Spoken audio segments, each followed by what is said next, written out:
नमस्कार। Polity lecture series में हमारा नया टॉपिक जो है डीपीएसपी राज्य के नीति निदेशक तत्व भाग 4 में आर्टिकल नंबर 36 से लेके और आर्टिकल नंबर 51 तक राज्य को किस तरीके से शासन चलाना है इसके रिगार्डिंग बात की गई है। भाग 3 में हम देख चुके हैं मौलिक अधिकारों को, भाग 2 में हम देख चुके हैं नागरिकता को और भाग 1 में हम देख चुके हैं संघ एवं उसके राज्य क्षेत्र को। तो शुरू करते हैं अपना डीपीएसपी। इस लेक्चर में आपको पहले से ही वैसे तो काफ़ी बार आपको पता ही होगा कि भाग 4 में आ रहा है अनुच्छेद 36 से 31, ये चीज़ें तो रट गई होंगी आपके बारे में, ठीक है। उसके अलावा अब इस लेक्चर की खास बात क्या रहेगी? इस लेक्चर की खास बात ये रहेगी कि आपको इन 36 से 51 तक के जितने भी डीपीएसपी हैं उनको रटाना।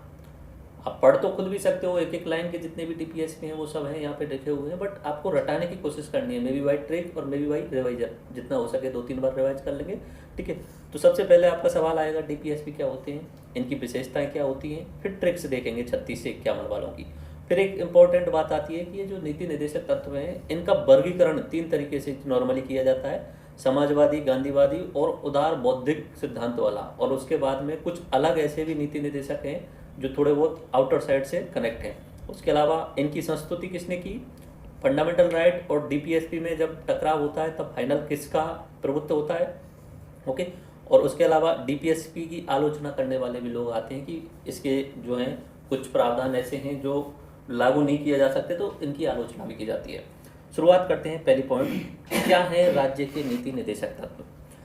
देखो, संविधान लिखने वालों ने लिखा, जब लिख रहे थे तो उस समय संविधान निर्माताओं में से एक बेनेगल नरसिंह राव, BN राव, तो उन्होंने इस प्रकार की संस्तुति दी थी कि अधिकारों को 2 भागों में बांट लो।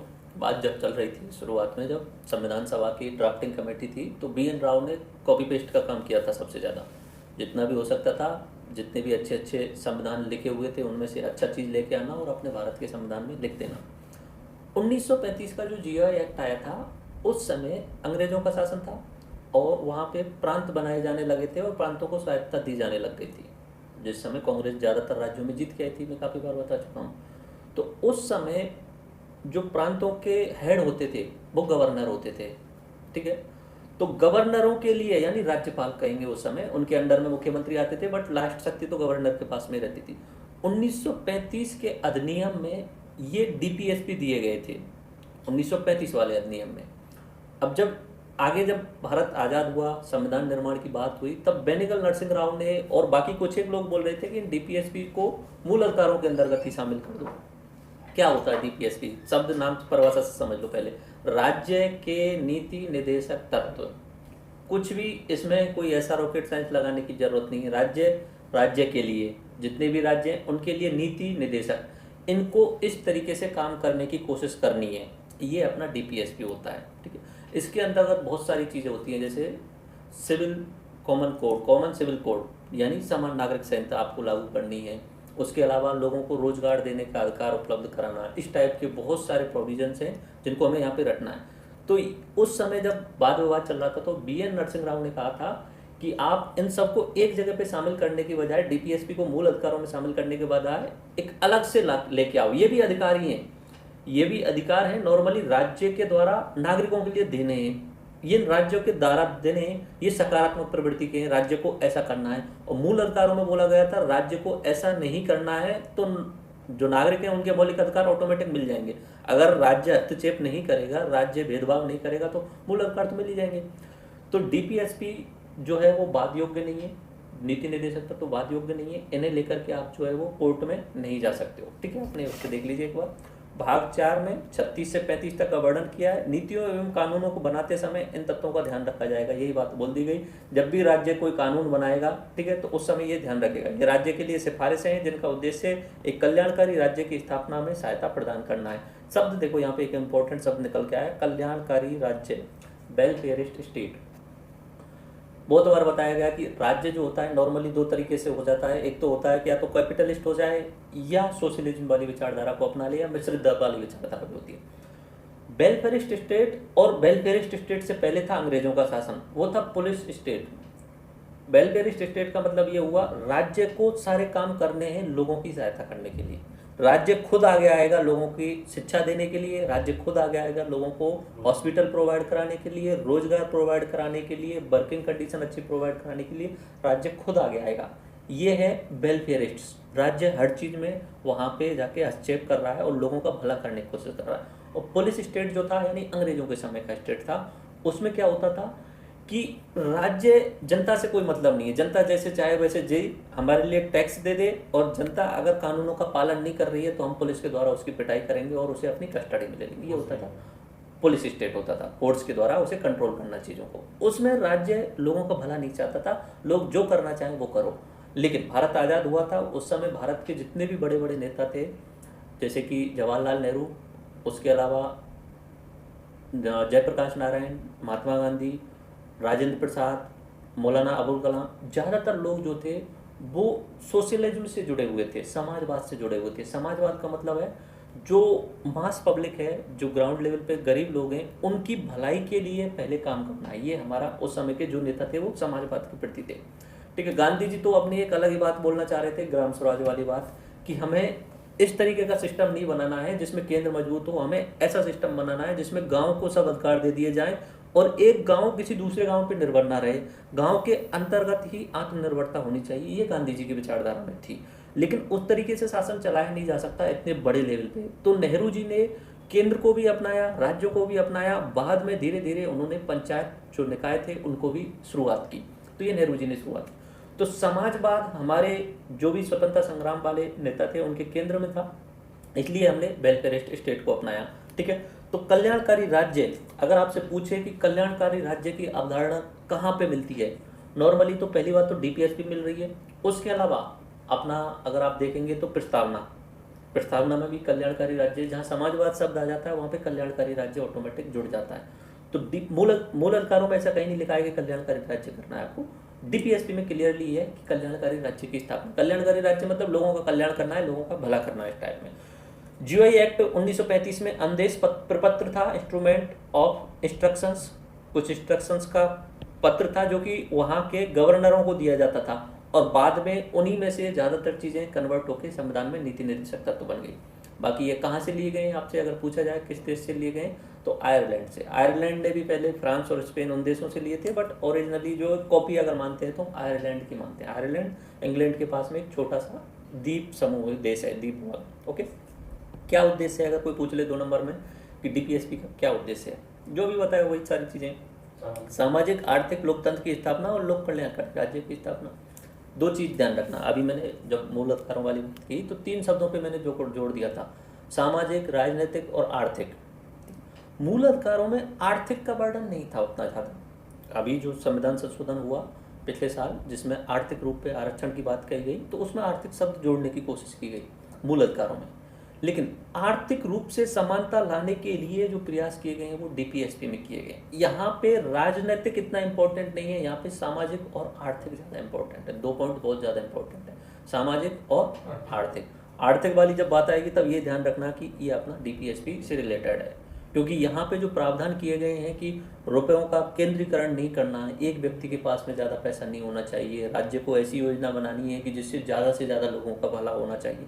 बात वही है कि राज्यों को निर्देश दिए हैं कि ऐसा करो ऐसा करो। मूल अधिकारों में क्या बोला गया था राज्यों से कि ऐसा मत करो, ऐसा मत करो, लोगों के लिए आप ऐसा मत करो, उन्हें रोको मत, लोगों को, उनको जीवन की स्वतंत्रता दो। राज्य उनका जीवन नहीं छीन सकता, राज्य उनकी स्वतंत्रता नहीं छीन सकता, राज्य असमानता नहीं करेगा। ये किसमें बोला था? मूल अधिकार में। और यहाँ किसमें क्या बोला जाएगा? राज्य से, कि तुम कोई भी कानून बना रहे हो, कोई भी अगर नरेगा या कोई भी नया एक्ट लेके आ रहे हो, कोई भी योजना लेके आ रहे हो, तो उससे लोगों की भला करने की कोशिश करो, केवल कुछ चुने हुए लोगों का भला नहीं करना है। आगे बात समझ। तो उद्देश्य समझ में आ गए। उद्देश्य 2 पॉइंट ध्यान रखने, सामाजिक आर्थिक लोकतंत्र की स्थापना और कल्याणकारी राज्य की स्थापना। प्रकृति कैसी है इस बात पे अगर ध्यान रखें तो गैर न्यायोचित है ये प्रकृति, गैर न्यायोचित। फंडामेंटल राइट्स में हम आर्टिकल 32 का उपयोग करते हुए सुप्रीम कोर्ट जाते थे कि हमारे ये अधिकार हैं, ये लागू नहीं हो पाए तो इन्हें लागू करो, ठीक है।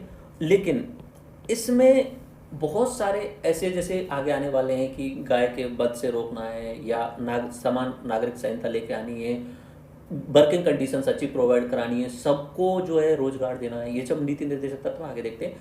तो इन्हें लेकर के अगर आप बेरोजगार हो तो आप इसको लेकर के कोर्ट में नहीं जा सकते हो, ठीक है। अगर आपको जो है वो स्वास्थ्य की कंडीशंस नहीं मिल पाई है, जो हॉस्पिटल सही तरीके से नहीं मिल पा रहे हैं, सरकार फ्री में इलाज नहीं करवा पा रही है, तो आप इन्हें लेके सुप्रीम कोर्ट में नहीं जा सकते हो, यानी इनके लिए न्याय नहीं किया जा सकता, गैर न्यायोचित है, नॉन इन्फोर्सिएबल। इन्हें सुप्रीम कोर्ट परमादेश जारी नहीं कर सकता। वहां पे परमादेश जारी कर सकता था कि आप ये काम क्यों नहीं कर रहे हो, उसे करो। यहाँ पे सुप्रीम कोर्ट परमादेश जारी नहीं कर सकता, राज्यों से बोल नहीं सकता कि आपके यहाँ पे एजुकेशन की ये स्थिति है, हेल्थ की स्थिति है और इस पर आप ये करके दो, ठीक है। लेकिन अब दिए संविधान में कुछ ना कुछ निर्देश दिए गए, अब इनको कहीं ना कहीं तो सुप्रीम कोर्ट को भी ये खटकेंगे कि यार फिर लिखने की जरूरत कहाँ रही होगी इन सबको, कुछ ना कुछ तो बात थी उनके मन में थी। अब उस समय की कंडीशन, अब इन्हें गैर न्यायोचित क्यों बनाया गया, इसका कारण अगर कोई पूछे तो पहला कारण आप ये बता सकते हो कि उस समय की जो कंडीशन थी आज़ादी के बाद में, आर्थिक और जो सामाजिक स्थिति थी, या आर्थिक रूप से बोलिए एक तरीके से, आर्थिक रूप से हमारे पास उतना पैसा नहीं था कि हम स्कूल खोल दें, हॉस्पिटल खोल दें। पहले हमें वहाँ पे देश को मजबूत करने की कंडीशन थी, लोगों को एकता और अखंडता में पिरोना पहले जरूरी था, ठीक है, सेना को मजबूत करना जरूरी था। तो शुरुआत में इन्हें फोर्सिएबल बना दिया जाता तो हर चीज़ के लिए लोग सुप्रीम कोर्ट जाते और राज्य कोलैप्स होने की संभावना रहती, क्योंकि राज्य के पास संसाधन ही नहीं है, राज्य कैसे काम करेगा, ठीक है। तो आज़ादी के क्या अब एक्चुअली में नहीं बनाया जा सकता, उस समय की उस तरीके की प्रॉपर कंडीशन नहीं आएंगे। लेकिन सुप्रीम कोर्ट ना आर्टिकल नंबर 19, आर्टिकल नंबर 21 और आर्टिकल नंबर 14, अगर कोई व्यक्ति बोले कि मेरे साथ ये सर रोजगार की कंडीशन इस तरीके से खराब है, ये राज्य के द्वारा रोजगार दिया जा रहा है यहाँ पे, या कोई महिला है, ठीक है, और महिला के लिए असमान वेतन दिया जा रहा है, पुरुष के लिए अलग वेतन दिया जा रहा है, लिखा हुआ है डीपीएसपी में कि पुरुषों और महिलाओं के लिए समान वेतन दिया जाएगा, लेकिन राज्य ने कर दिया भेदभाव, मान लीजिए राज्य ने कर दिया या कहीं प्राइवेट सेक्टर ने कर दिया, तो इसके बेस पे तो नहीं कर सकता, लेकिन आर्टिकल 14 के बेस पे कर देगा, आर्टिकल नंबर 19 के बेस पे कर देगा, आर्टिकल नंबर 21 के बेस पे कर देगा। क्योंकि मैंने बताया ना, आर्टिकल नंबर 21 जो इतना बड़ा होता जा रहा है उसमें सब कुछ शामिल कर लो। अब यहाँ पे बोल दिया ना कि रोजगार का अधिकार एक तरीके से मूल अधिकार टाइप में हो चुका है अभी। अगर आप रोजगार नहीं दे रहे हो तो सरकारों को बेरोजगारी भत्ता देना चाहिए। ये सुप्रीम कोर्ट के आदेशों के बाद में इस तरीके से बात बनी, क्योंकि लिखा हुआ है नीति निर्देशक तत्व में, और आर्टिकल नंबर 21 के तहत बोलते हैं। अब डायरेक्टली इसके तहत तो नहीं बोल सकते सुप्रीम कोर्ट, क्योंकि सुप्रीम कोर्ट को हक ही नहीं है। 21 के तहत बोल देंगे भाई साहब रोजगार जो है वो जीवन जीने के लिए जरूरी है, और हर मनुष्य को गर्मपूर्ण जीवन जीने की आवश्यकता है, वो तभी जी सकता है जब उसको रोजगार मिलेगा। तो वो आर्टिकल नंबर 21 का वो परपेच में लेके हुए वहाँ बोल सकता है। आगे बात समझ में। और बनाने की बात क्या, आगे ऐसा किया जा सकता है, तो अगर राज्य के पास में अधिक पैसा होगा, राज्य में भी अगले 10-20 साल में जब हमारी कंडीशंस अच्छी हो जाएंगी, हमारा सिस्टम बढ़िया हो जाएगा, उसके बाद हो सकता है कि इन्हें भी मूल अधिकारों की तरह न्यायोचित बना दिया जाए, फोर्सिबल बना दिया जाए। बट तब तक नहीं होगा जब तक हमारे संसाधन पूर्ण नहीं होंगे। और ये करना किसको है, सुप्रीम कोर्ट तो बोलेगी नहीं, इसे संसद को ही करना है। तो संसद वालों को जब लगेगा कि भाई हाँ अब कंडीशन सही हो गई है तो अब कर सकते हैं। जैसे कि आप देखो स्वीडन या स्कैंडिनेवियन कंट्रीज हैं, ठीक है, नॉर्वे, डेनमार्क, फिनलैंड और स्वीडन, ये स्कैंडिनेवियन कंट्रीज हैं। तो यहाँ पे ज़्यादातर चीज़ें जो हैं वो लोगों के लिए फ्री दी जाती हैं, free education, free health system, free transport, उस ज़्यादातर चीज़ें। अब वहाँ की कंडीशन और यहाँ की कंडीशन में आप अंतर देखो। पहली बात तो सभी लोग एजुकेटेड हैं, वहाँ की मोस्टली एजुकेटेड। पॉपुलेशन हर कंट्री की 1 करोड़ से कम, ठीक है, 1 करोड़ से कम पॉपुलेशन है। अब जैसे हमारे यहाँ सिक्किम जैसे राज्य है, अब सिक्किम राज्य के पास में और संसाधन हो जाए तो सिक्किम इन सब चीज़ों को कर सकता है, और वो कर भी रहे हैं, अपनी योजनाओं में बहुत अच्छा कर रहे हैं। उन्होंने ये सब कुछ किया हुआ है। उन्होंने शायद मेरे हिसाब से रोजगार का अधिकार मूल अधिकारों में शामिल करने की बात कर दी है, हर व्यक्ति को वो जॉब देने की बात कर चुके हैं सिक्किम वाले लोग, ठीक है। तो ये किया जा सकता है, लेकिन पहले पॉपुलेशन कम होनी चाहिए, एजुकेशन अधिक होना चाहिए, सबके पास में एजुकेशन होनी चाहिए, वो भी हाई क्वालिटी। ऐसे नहीं कि मतलब 10वीं पास कर लिया एजुकेशन मिल गई, बड़े लेवल पे एजुकेशन होनी चाहिए, ग्रेजुएशन, हाँ। और उसके बाद में सबसे इम्पोर्टेंट जो है राज्य के पास में संसाधन होना चाहिए, पैसा होना चाहिए, ठीक है। इसमें इंडिया को बहुत टाइम लगेगा, और ये काम करेगा कौन, अगर करे भी तो आगे वाले संसद ही करेगा, सुप्रीम कोर्ट नहीं बोलेगा। सुप्रीम कोर्ट निर्देश दे सकता है कि अगर आपके पास में कंडीशन है तो आप कर लीजिए, फाइनल तो संसद को करना है, और संसद वाले ऐसा शायद करना नहीं चाहेंगे, क्योंकि संसद को ही बहुत बाद में प्रॉब्लम तो वो राज्यों को होने वाली है ना। अगर फोर्सिबल कर दिया तो हर चीज़ के लिए लोग वैसा मुझे घर बैठे रोजगार चाहिए इस टाइप में भी आने लगे। ओके, तो आज़ादी के बाद नीति निर्देशक तत्वों को लागू करने योग्य प्रशासनिक व आर्थिक संसाधनों का अभाव था, इसलिए इन्हें कैसा बनाया गया, गैर न्यायोचित बनाया गया।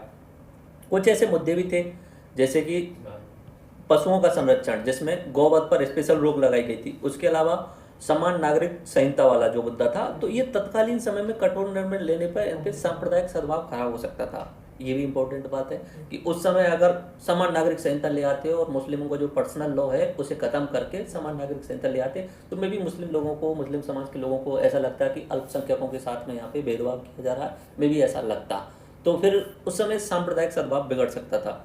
दूसरा, अब गाय वाला भी जो है वो इसमें क्लियरली लिखा हुआ है कि गाय के लिए संरक्षण प्रदान करना है, गाय वध के लिए, ठीक है। आप गाय को नहीं मार सकते, लेकिन आज के समय पे ऐसा नहीं है बहुत सारी जगह पे। फिर भी राज्यों ने कानून बनाए, राजस्थान ने कानून बनाया, यूपी ने कानून बनाया, और वो डीपीएसपी के तहत ही बनाया उन्होंने। डीपीएसपी में उन्हें निर्देश दिया है कि आपको ऐसा करना है, और न्यायपालिका के अधिक हस्तक्षेप होने की भी संभावना हो जाती है, क्योंकि हर चीज़ पे लोग न्यायपालिका के पास जाते हैं। अब उसमें क्या है कि इतनी अच्छी चीज़ है कि अगर इनको लागू कर दिया जाए तो भारत स्वर्ग बन सकता है। अगर इन्हें पूर्ण रूप में लागू कर दिया जाए तो लिखा ही ऐसा गया उनके अंतर्गत कि वहाँ पे लोगों के लिए शिक्षा दो, मतलब आदमी के जन्म से लेके आदमी के मरने तक राज्य को उसे हाथ पे लेके चलना है, बस ये इसमें लिखा गया क्लियरली।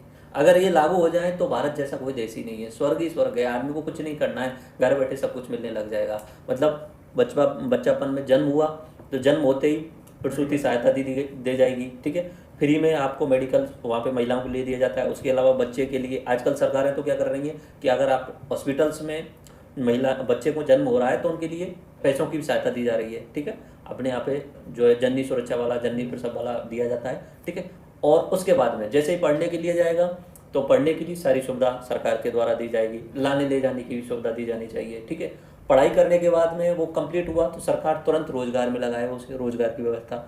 इनमें यहाँ पे भी ये लिखा है वर्किंग कंडीशन अच्छी होनी चाहिए, मतलब वर्किंग कंडीशन गर्मी है तो गर्मियों के टाइम पे आप उसे गर्मी में काम नहीं करवाओगे। Working condition in the sense वहाँ पे एनवायरनमेंट अच्छा होना चाहिए। जैसे नरेगा में अगर आप जाओगे नरेगा के पास में, तो वहाँ पे आपको एक टेंट पास में मिल जाएगा जहाँ पे मैट वगैरह बैठे मिलते हैं। पानी के लिए एक अलग काम करने वाला होता है जो सिर्फ पानी लेके आता है। वहाँ पे नॉर्मली पंखे की व्यवस्था भी की जाती है। अगर किसी महिला का बच्चा है तो उस बच्चे को वहाँ साथ लेके जा सकती है, वो उस बच्चे को रखने वाली वहाँ पे होती है, बच्चे की देखभाल करने वाली होती है। तो ये वर्किंग कंडीशंस के तहत हुआ है जो आर्टिकल्स में लिखा हुआ है यहाँ पे, ओके। तो ये अगर कोई पूछे कि डीपीएसपी को गैर न्यायोचित क्यों बनाया गया, तो इसमें 3 कारण आप बोल देना। पहला कारण तो उस समय की कंडीशन अच्छी नहीं थी। दूसरा कारण ये है कि सब कानून ऐसे हैं, कुछ एक कानून ऐसे हैं जिन्हें लागू करने पे सांप्रदायिक सद्भाव बिगड़ सकता था। और तीसरा, न्यायपालिका का हस्तक्षेप बढ़ जाता हर चीज़ में, ठीक है। तो ये 3 कारण आप जो है वो बोल सकते हैं, ठीक है। उस समय वाद विवाद भी चला था, कुछ लोगों ने बोला कि इसे मूल अधिकारों के तहत ही शामिल कर देते हैं, कोई दिक्कत नहीं है। बट फिर जो बेनेगल नरसिंह राव, उन्होंने बोला कि नहीं, आर्टिकल 3 में वो कानून रखने हैं जो न्यायोचित हो सकें, वो अधिकार रखने, और आर्टिकल 4 में ये भी नागरिकों के अधिकार है, नॉर्मली वो अधिकार रखने हैं जो है वो गैर न्यायोचित हों लेकिन राज्य के लिए निर्देश दे सकें, ओके। BN राव की जो संस्तुति थी उसमें व्यक्त अधिकारों को 2 श्रेणियों में रखा जाना चाहिए था, न्यायोचित और गैर न्यायोचित में। इस प्रस्ताव को प्रारूप समिति द्वारा स्वीकार कर लिया गया और इसी आधार पर आगे प्रोसेस किए। अब देखिए, हमारा उद्देश्य अब ये 36 से 51 तक तो मैं बता ही दूंगा, लेकिन रटना है इन्हें एक्चुअली में, क्योंकि एग्जाम में ना सवाल कुछ भी पूछा जाता है। ऐसे पूछ लिया जाता है कि कौन से आर्टिकल में, आर्टिकल नंबर बोल के पूछ लिया जा सकता है, या ऐसे पूछ लिया जा सकता है अंतर्राष्ट्रीय शांति कहाँ कहाँ पे लिखी हुई है। मोस्टली ऐसे सवाल पूछे जाते हैं डीपीएसपी से रिलेटेड जो दूसरी और कहीं पे लिखे हुए हैं, या तो प्रस्तावना में लिखे हुए हों, या मूल अधिकारों में लिखे हुए हों, या डीपीएसपी में। तो उनमें ऑप्शन दिए जाते हैं कि अंतर्राष्ट्रीय शांति कहाँ कहाँ पे लिखी हुई है, तो ऑप्शन दे सकते हैं प्रस्तावना, मूल अधिकार, और ये इस तरीके से। हाँ, ये इस तरीके से आपको मेन चीज़ ये है कि पूरा रटा होना चाहिए वहाँ पे। एक एक करके देखिए और उनमें से कौन सा इंपॉर्टेंट है वो देखते हैं। देखो 35 तक तो हम देख चुके हैं, 12 से 35 मूल अधिकार। 36 में हम बार बार बोल रहे हैं ना कि राज्य को ये करना है, राज्य को ये करना है, इस तरीके से। तो यहाँ पे 36 में क्लियर किया गया है कि राज्य की परिभाषा बताओ पहले तो फिर यहाँ पे वही बात आई कि राज्य की परिभाषा वही है जो भाग 3 में हमने आर्टिकल 13 में बोली थी। क्या बोली थी राज्य की परिभाषा 13 में? संसद और मंत्रिपरिषद, विधानमंडल और मंत्रिपरिषद, सरकारी संस्थाएं, उसके अलावा गैर सरकारी भले ही लेकिन सरकार के द्वारा वित्त पोषित संस्थाएं, और उनमें काम करने वाले अधिकारी और कर्मचारी ये सब सरकार के अंतर्गत आते हैं। आर्टिकल नंबर 13 में बता दिया मैंने, मतलब ये मैंने कोई सरकारी टीचर है तो वो सरकार के अंतर्गत आ गया, राज्य के अंतर्गत आ गया। ओके, पुलिस वाला कोई व्यक्ति है तो वो राज्य के अंतर्गत आ गया, प्रधानमंत्री राज्य के अंतर्गत आ रहा है, संसद, विधानमंडल, MP, MLA सब राज्य के अंतर्गत आ रहे हैं। आगे बात समझ में? तो ये आर्टिकल नंबर 36 में बोल दिया। 13 और 36 एक जैसे हो गए। 37 में वही बात बोली, क्या ये लागू किया जा सकते हैं, फोर्सिएबल है क्या? इन्होंने वहाँ पे क्लियरली बोल दिया कि इन्हें फोर्सिएबल नहीं किया जाएगा। 37 में ये बात बोल दी उन्होंने, राज्य की परिभाषा बता दी, 37 में बोल दिया इन्हें फोर्सिएबल नहीं किया जाएगा, आप इन्हें लेकर के सुप्रीम कोर्ट नहीं जा सकते। 38 राज्य द्वारा जन कल्याण के लिए सामाजिक व्यवस्था को बढ़ावा देना है। जो इंपॉर्टेंट शब्द मैं बार बार बोल रहा था, जन कल्याण, जन कल्याण, वो यहाँ पे 38 में बोल दिया गया है, राज्य को जनता का कल्याण करना है। स्पेशल कुछ बात नहीं बोली है, राज्य को जनता का कल्याण करना है। अब कैसे करना है, इस पे आता है आर्टिकल नंबर 39, सबसे इंपॉर्टेंट आर्टिकल है आर्टिकल नंबर 39। इसमें वो निर्देश दिए हैं, वो सिद्धांत दिए हैं जिनको राज्य को अनुसरण करने की कोशिश करनी है। 6 के आसपास इसमें नीति सिद्धांत दिए हैं जिनको फॉलो करने की कोशिश करनी है, तो हम देखेंगे। बट सबसे इंपॉर्टेंट कौन सा रहने वाला है इसमें, आर्टिकल नंबर 39। पहले में राज्य बता दिया, दूसरे में आप इन्हें फोर्स नहीं कर सकते, आप सुप्रीम कोर्ट नहीं जा सकते, तीसरे में बोल लिया कि राज्य को कल्याणकारी योजनाएं चलानी है, 39 में आकर के बोल दिया कि ये कल्याणकारी योजनाएं चलानी है। ठीक है, 39A ये अपना 42वें संविधान संशोधन द्वारा जोड़ा गया था। तो 39 में जो थी उनमें एक और सहायता जोड़ दी गई, निःशुल्क कानूनी सहायता, फ्री लीगल एड, कि अगर आप कोई केस लड़ रहे हो तो उस केस को लड़ने के लिए आपके पास में अगर जानकारी नहीं है, न्यायिक जानकारी नहीं है, तो सरकार के द्वारा वकील वहाँ पे आपको प्रोवाइड किया जाएगा, निःशुल्क कानूनी सहायता 39 से। 40 में ग्राम पंचायतों का गठन संगठन। अब देखो आगे मैं इन्हें डिवाइड करूँगा थोड़ी देर बाद में, समाजवादी, गांधीवादी और उदारवादी तीनों चीज़ों में। समाजवादी सोशलिस्ट तरीके से, तो जहाँ लोक कल्याणकारी वाली बात वाले आ रही होंगी, लोक कल्याण करना है, लोक कल्याण करना है, वह समाजवादी हो जाएगी। गांधीवादी रिलेटेड वो प्रकृति प्रेमी थे, गाँव की बात करेंगे, पशुओं की बात करेंगे, तो वहाँ गांधीवादी बात आ जाएंगी। ठीक है, ठीक है। और उसके बाद में वेस्टर्न लिबरल यानी पश्चिमी देशों की उदारवादी सोच जो है, उसमें अंतर्राष्ट्रीय शांति या इनसे रिलेटेड जो चीज़ें आपको मिल नहीं रही होंगी वो वेस्टर्न लिबरल से। लिबरल यानी वो भी उदारवादी है, समाजवाद से मिलता हुआ है। ठीक है, तो कट्टरपंथी नहीं रखनी है, उस टाइप में उदारवाद यूज करना है। जैसे कि अपना कॉमन सिविल कोड जो आता है ना, वो वेस्टर्न लिबरल से आता है, सभी लोगों के लिए एक जैसा कानून बनाना है। 41, 42 और 43 ये तीनों एक साथ में आपको लेने, 41, 42 और 43 तीनों ही एक साथ में याद करने। 41 में काम का अधिकार, शिक्षा का अधिकार, सार्वजनिक सहायता। अब देखो अधिकार के रूप में बोला है, नहीं अगर ये फोर्सिएबल होते तो प्रॉब्लम हो जाती। ठीक है, 42 में उन्होंने बोला कार्य दशाओं और एवं मातृत्व सहायता के लिए प्रावधान करने चाहिए राज्य को, कार्य दशा अच्छी होनी चाहिए और मातृत्व सहायता। ठीक है, उसके अलावा 43 में वेतन तो जो दिया जाएगा वो अच्छा दिया जाना चाहिए, निर्वाह योग्य वेतन दिया जाना चाहिए। ऐसा नहीं कि आओ नरेगा में काम कर लो, 20-20 रुपये ले जाओ, 25-25, ऐसे नहीं, निर्वाह योग्य होना चाहिए, जस्टिफिकेबल होना चाहिए। 43A और 43B ये 1976 में जोड़े गए थे 42वें संविधान संशोधन।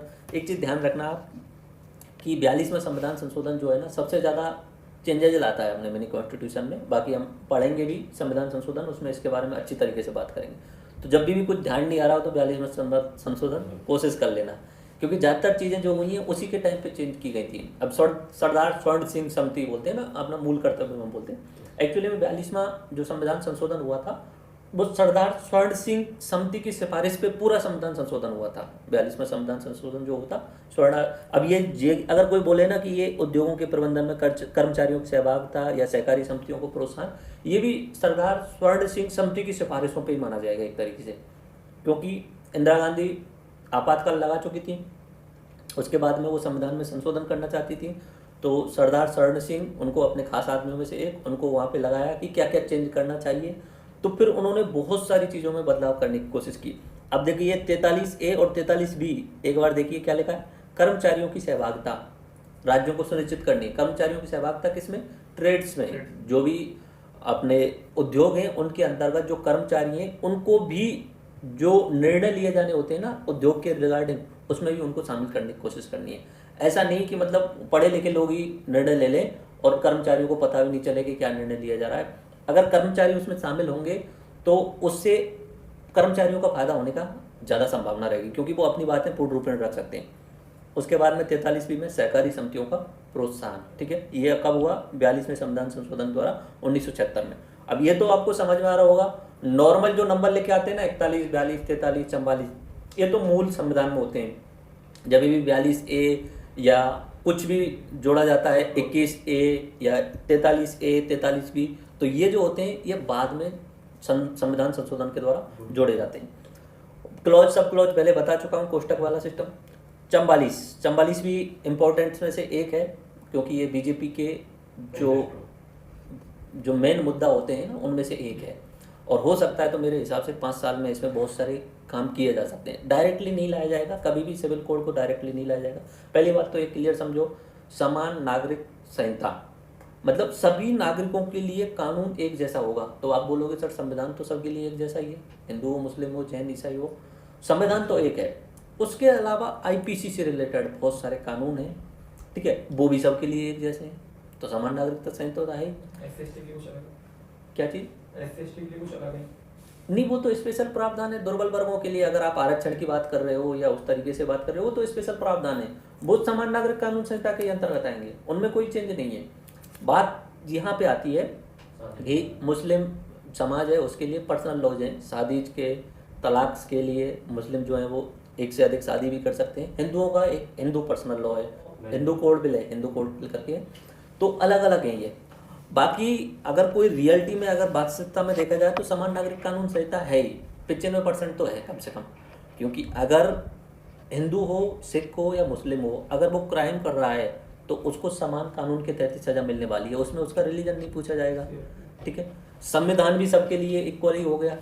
बस 1-2 एक्ट ऐसे हैं जो अलग अलग हैं, उनको भी धीरे धीरे इक्वल लाने की कोशिश की जाएगी। या अगर कोई पूछे आपसे कि भारत में समान नागरिक कानून संहिता लागू है, तो रीजनेबल तरीके से अगर इंटरव्यू में अगर कोई पूछे तो आप ये बोलेंगे सर भारत में संविधान जो है वो सभी के लिए एक समान है। उसके अलावा ज़्यादातर कानून आईपीसी, सीआरपीसी, ज़्यादातर कानून जो बनाए जाते हैं वो सभी के लिए इक्वल होते हैं। यानी 95% से ज़्यादा जो है अपने भारत में समान नागरिक कानून संहिता है, ठीक है। लेकिन कुछ मामलों में धर्म के आधार पे अलग प्रावधान है, ठीक है, जैसे हिंदू कोड ऑफ बिल, जैसे उसके अलावा मुस्लिमों का पर्सनल लॉ है। तो कुछ मामलों में यानी कुछ एक मामलों में जो है वो नागरिक कानून संहिता लागू नहीं है। और कोई डायरेक्टली पूछ दे आपसे कि बताओ कि समान नागरिक कानून संहिता है या नहीं, यस और नो में आंसर दो, तब आप बोल दोगे नो, ठीक है। तब नो क्यों बोल दोगे? क्योंकि 3-4% भी तो रह गया, उसी में नो आ जाएगा ऑप्शन। अगर ऑब्जेक्टिव में पूछा जाए क्या भारत में कॉमन सिविल कोड है क्या, तो बोलोगे यस और नो वाला ऑप्शन आ जाए तो नो बोल दोगे, ओके। तो इस पर बात करें नागरिकों में समान नागरिक संहिता, ओके। 45 में क्या बोला है? बालपन पूर्व देखभाल तथा 6 वर्ष से कम आयु के बच्चों को शिक्षा, ये अपना 86 अमेंडमेंट 2002 के तहत जो है उसमें चेंज किया गया है, जोड़ा नहीं गया है, चेंज किया गया है। पहले क्या था? पहले ये था कि 6 से लेकर के 14 वर्ष के बच्चों को आपको शिक्षा देनी है राज्यों को, ये पहले था 45 में। बाद में क्या हुआ? 86वां संविधान संशोधन 2002 आर्टिकल नंबर 21 से इस चीज को चेंज करके कहाँ पहुंचा दिया? मूल अधिकारों में पहुंचा दिया। जो 6 से 14 वाली बात कही गई राज्य को ऐसा करना है, उसको अब मूल अधिकारों में पहुंचा दिया। अब वो जस्टिफिकेबल हो गए, वहाँ कोर्ट में जा सकते हो अगर आपको वहाँ शिक्षा नहीं मिल रही है राज्य के द्वारा, ठीक है। और यहाँ पे भी वो था तो उसमें कुछ ना कुछ चेंज करना था, तो उन्होंने बोल दिया कि अगर 6 से कम वर्ष का अगर बालक है तो उसकी देखभाल करने के लिए राज्य को कुछ करवाना है, साथ साथ में उसकी प्री एलिमेंट्री यानी जो बेसिक शिक्षा होती है उसके लिए भी प्रावधान करने की कोशिश करनी है। आगे बात समझ में? ये 6 से कम वर्ष वालों के लिए। अब ध्यान रखना ये बात, 6 से 14 वाली जो 21 में चली गई और 6 से कम वर्ष वाले बच्चे हैं उनकी देखभाल और उनकी शिक्षा। अब बोलोगे सर 0 लेवल के बच्चे को कहाँ शिक्षा? ठीक है, जो भी तीसरी क्लास में हो, तीसरी साल का हो, चौथी साल का हो, तो बेसिक शिक्षा टाइप में UKG LKG होते हैं। उसके अलावा खिलाने के लिए भी होता है उनका, तो उस टाइप में प्ले स्कूल खोलने की कोशिश करनी है, गार्डन्स विकसित करने हैं, ये जो है वो इसके अंतर्गत आ जाएंगे, बच्चों के लिए प्ले गार्डन्स खोलना, ओके। आर्टिकल नंबर 40 अनुसूचित जाति जनजाति का कमजोर वर्गों के शैक्षिक व आर्थिक हितों को बढ़ावा देना। आर्टिकल नंबर 47 पोषाहार का स्तर बढ़ाना, जीवन स्तर सुधारना, जन स्वास्थ्य की स्थिति से बेहतर करना, ये सरकार का कर्तव्य है। 3 चीज़ हो गई। पोषाहार का सबके लिए भोजन उपलब्ध करानी है नागरिकों के लिए, ये कोशिश में हो गई। और जिसके लिए बाद में मिड डे मील वगैरह तो कोशिश की गई और बहुत सारी योजनाएं थी। अभी तो फूड सिक्योरिटी बिल आ गया और फूड सिक्योरिटी बिल के तहत एक तरीके से भोजन का अधिकार मूल अधिकारों में शामिल हो गया अभी तो, ठीक है। जीवन स्तर सुधारना और जन स्वास्थ्य, हेल्थ पे भी ध्यान देना है, हॉस्पिटल्स खोलने हैं राज्यों को, ये उस समय वहाँ बोल दिया गया, ओके। उसके बाद में आर्टिकल नंबर 48 कृषि एवं पशुपालन का संगठन करना है। इसी के तहत गौवध का निषेध बात कही गई। आर्टिकल नंबर 48A पर्यावरण संरक्षण और वन्य जीवों की सुरक्षा से रिलेटेड है। 49 स्मारकों, राष्ट्रीय महत्व के स्थानों एवं वस्तुओं का संरक्षण, इससे रिलेटेड है। 50 न्यायपालिका एवं कार्यपालिका से अलगाव से रिलेटेड है। और 51 अंतर्राष्ट्रीय शांति एवं सुरक्षा का प्रोत्साहन से रिलेटेड है। एक एक करके अभी दोबारा देखते हैं, बट इन्हें रटने की कोशिश करते हैं एक बार। ट्रिक यहाँ पे मैंने यूज की है, ट्रिक को मेरे साथ में आपको रिवाइज करना है। 36 से लेकर 39 की ट्रिक है। परी ने परिवर्तन कर लोक कल्याण का अनुसरण किया। एक बार बोलो, परी ने परिवर्तन कर लोक कल्याण का अनुसरण किया। परी 36 का परिभाषा, परी ने परिवर्तन कर, परिवर्तनीय 37 नॉन पोर्शनिएबल, ठीक है।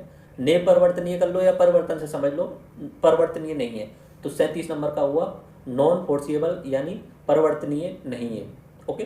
परी ने परिवर्तन कर जल कल्याण का अनुसरण किया, जन कल्याण, ये कौन सा हुआ 38वां जन कल्याण यानी लोक कल्याण।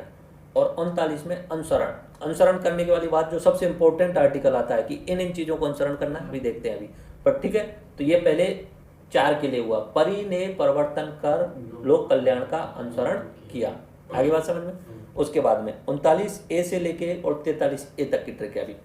कानूनी सहायता लेकर के ग्राम पंचायतों ने कुछ दशाओं में काम के लिए मजदूरी का प्रबंध किया। कानूनी सहायता लेकर ग्राम पंचायतों ने कुछ दशाओं में काम के लिए मजदूरी का प्रबंध किया। तो एक एक करके पहला हुआ कानूनी सहायता 39A में जोड़ा गया, पंचायतों वाला 40 में, कुछ दशाओं में कुछ विशेष कंडीशंस की बात की गई है वो 41वां, और 42वां काम का अधिकार एक तरीके से, 43वां मजदूरी वेतन, और 43A जो प्रबंधन किया जाना चाहिए, जो उद्योग और श्रम है उनमें कर्मचारियों का प्रबंधन होना चाहिए। एक बार दोबारा रिवाइज करेंगे, पहले इन्हें पूरा कर लेते हैं फिर लास्ट में रेवरेट आने की कोशिश करेंगे। फिर 43 से 51 तक सहकारी समिति ने समान रूप से 6 जातियों के जीवन को कृषि से जोड़ा एवं उन्हें वन्य जीवों के स्थान से अलग कर अंतर्राष्ट्रीय शांति की स्थापना की। 43B सहकारी समिति, समान नागरिक संहिता 44, 6 वर्ष से कम वर्ष के बच्चों के लिए शिक्षा एवं उनके लिए रखरखाव व्यवस्था, ये 45 SC ST के लिए, जनजातियों के लिए विशेष व्यवस्थाएं, तो ये 46 जीवन स्तर में सुधार करना, 47 कृषि से संबंधित कृषि, 48 वन्य जीवों से संबंधित 48A स्मारकों एवं स्थानों का संरक्षण, 49 अलग न्यायपालिका एवं कार्यपालिका अलग 50 और अंतर्राष्ट्रीय शांति 51, ओके। यहाँ पे इंग्लिश में लिखे हुए हैं, इंग्लिश में भी पढ़ लेते हैं, एक बार पढ़ेंगे सिर्फ और सिर्फ। आर्टिकल नंबर 36 डेफिनेशन, स्टेट की definition. 47 application of the principle contents in the parts, क्या उन्हें लागू किया जा सकता है इस तरीके से, तो उन्हें नॉन फोर्सिएबल है, okay. Article number 38 state to secure a social order for the promotion of the welfare of the people, क्या शब्द निकल के आया, वेलफेयर, जन कल्याण या लोक कल्याण। 39 certain principle of policy to be followed by the state, जो सबसे इंपॉर्टेंट है जिसपे हमें और ध्यान देना है, okay. 39A equal justice and free legal aid, कानूनी सहायता। 40 ऑर्गेनाइजेशन ऑफ विलेज पंचायत, ठीक है, बाद में तो इसे संविधान में शामिल कर दिया गया 73वें 74वें संविधान संशोधन द्वारा। 41 right to work to education to public assistant in certain cases, कुछ विशेष प्रावधानों में वर्क का, एजुकेशन का और पब्लिक सहायता का, okay. 42 provision for just and human conditions of work and maternity leave, okay. 43 living wage ETC for worker, जो कर्मचारी हैं उनके लिए सही वेतन। 43A participation of workers in management of industries, आगे बात समझ में। 44 uniform civil code for the citizens. 45 provisions for free and compulsory education for children, ये 6 से कम वर्ष के बच्चों के लिए हो गया। Article 46 promotion of educational and economical interest of schedule caste and schedule tribes and other weaker section. 47 duty of the state to raise the level of nutrition and the standard of living to improve public health. 48 organisation of agriculture and animal husbandry. 48A protection and improvement of environment and safeguarding of forests and wildlife. 49 protection of monuments and places objects of national importance, स्मारकों का संरक्षण। 50 separation of judiciary from the executive. Article 51 promotion of international peace and security. ठीक है, आगे बात समझ में। अब एक एक करके इन्हें थोड़ा सा खोलते हैं, ये रटना जरूरी है बस, और तो कुछ नहीं है इसमें, इसलिए मैं 3 या 4 बार रिवाइज करा रहा हूँ चीज़ को। बाकी तो एक पन्ने में लिखे होते हैं, इनको देख सकते हो तुम, बट इनका रटा हुआ होना जरूरी है, क्योंकि कहीं से भी कुछ भी पूछा जा सकता है। अब ये जैसे सवाल आ गया कि बताइए, इसमें ये पूछ सकते हैं कि protection and improvement of environment and safe guard of forest and wild life, ये कौन सा अनुच्छेद है, ऐसे पूछ लिया जाएगा। उसके अलावा 49 वाले में बोल रही है कि स्मारकों का संरक्षण करना है। अब वो ये भी पूछ सकता है कि राष्ट्रीय महत्व के स्मारकों के संरक्षण की बात संविधान में कहाँ कहाँ लिखी गई है, क्योंकि अगला जो आएगा मूल कर्तव्य, उसमें भी लिखा गया है ये बात, राष्ट्रीय महत्व के स्मारकों का संरक्षण, तो कहाँ कहाँ लिखी गई है, तो ये भी ध्यान रखना है। ऐसे ऑप्शन ज़्यादा पूछे जाते हैं नॉर्मली कि ये कहाँ कहाँ पे है, डीपीएसपी से रिलेटेड ज़्यादातर इस तरीके के सवाल होते हैं। ठीक है, तो उसमें नागरिकों का कर्तव्य है कि आपको संरक्षण करना है, आपको नुकसान नहीं पहुंचाना है मूल कर्तव्यों में। और यहाँ पे राज्य का कर्तव्य है कि आपको जो पुराने स्मारक हैं उनका संरक्षण करना है, कोई संस्था बनानी है जो कि पुराने समय से आर्कियोलॉजिकल सर्वे ऑफ इंडिया है ही, उसके तहत जो अगर टूट फूट हो रही है तो उनकी मरम्मत कराओ, तुरंत संरक्षण आपको करना है उनका। ठीक है, हेरिटेज साइट्स हैं वो।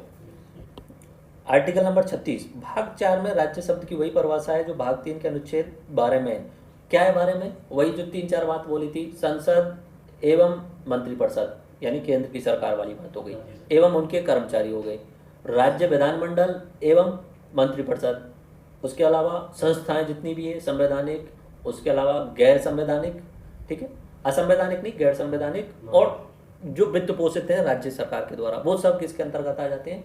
राज्य के अंतर्गत आ जाते हैं। इवन एक न्यायपालिका संस्थान है तो ऑटोमेटिक आ रहा है उसके तहत। ठीक है, लेकिन न्यायपालिका अपने आप में एक अलग चीज हो जाती है, न्यायपालिका राज्य से अलग हो जाती है। ये राज्य जो होता है ना, और विधायिका जो होती है, न्यायपालिका सिर्फ संरक्षण का काम करती है, न्यायपालिका सिर्फ संरक्षण का काम करती है। बोलेंगे तो ओवरऑल में लोकतंत्र का हिस्सा ही मानेंगे, लेकिन वो कुछ काम कार्यपालिका की तरह या विधायिका की तरह ग्राउंड लेवल पे कुछ काम नहीं करती है।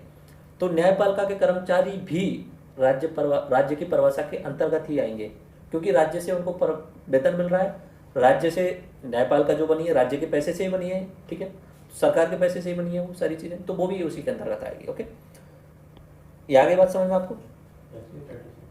Article number 37। अब यहाँ पे एक चीज आप न्यायपालिका ने बोल तो दिया आपने, बट यहाँ पे न्यायपालिका को कोई इंपॉर्टेंस है नहीं उस चीज में रिगार्डिंग, क्योंकि ये जो निर्देश दिए जा रहे हैं ये उस राज्य और सरकार को दिए जा रहे हैं, न्यायपालिका को नहीं दिए जा रहे हैं निर्देश नॉर्मली। ठीक है, तो राज्य के द्वारा जो भी वित्त पोषित संस्थान है उनको ये निर्देश दिए जा रहे हैं। इवन इफ अगर कोई प्राइवेट व्यक्ति है और उसमें सरकार का कुछ पैसा लगा हुआ है, ठीक है, तो उसको डीपीएसपी को फॉलो करने की कोशिश करनी चाहिए। इस तरीके से ये निर्देश है। ओके, आर्टिकल नंबर 37 डीपीएसपी बाध योग्य नहीं है, अर्थात इन्हें लागू करने के लिए न्यायपालिका में याचिका जारी नहीं की जा सकती।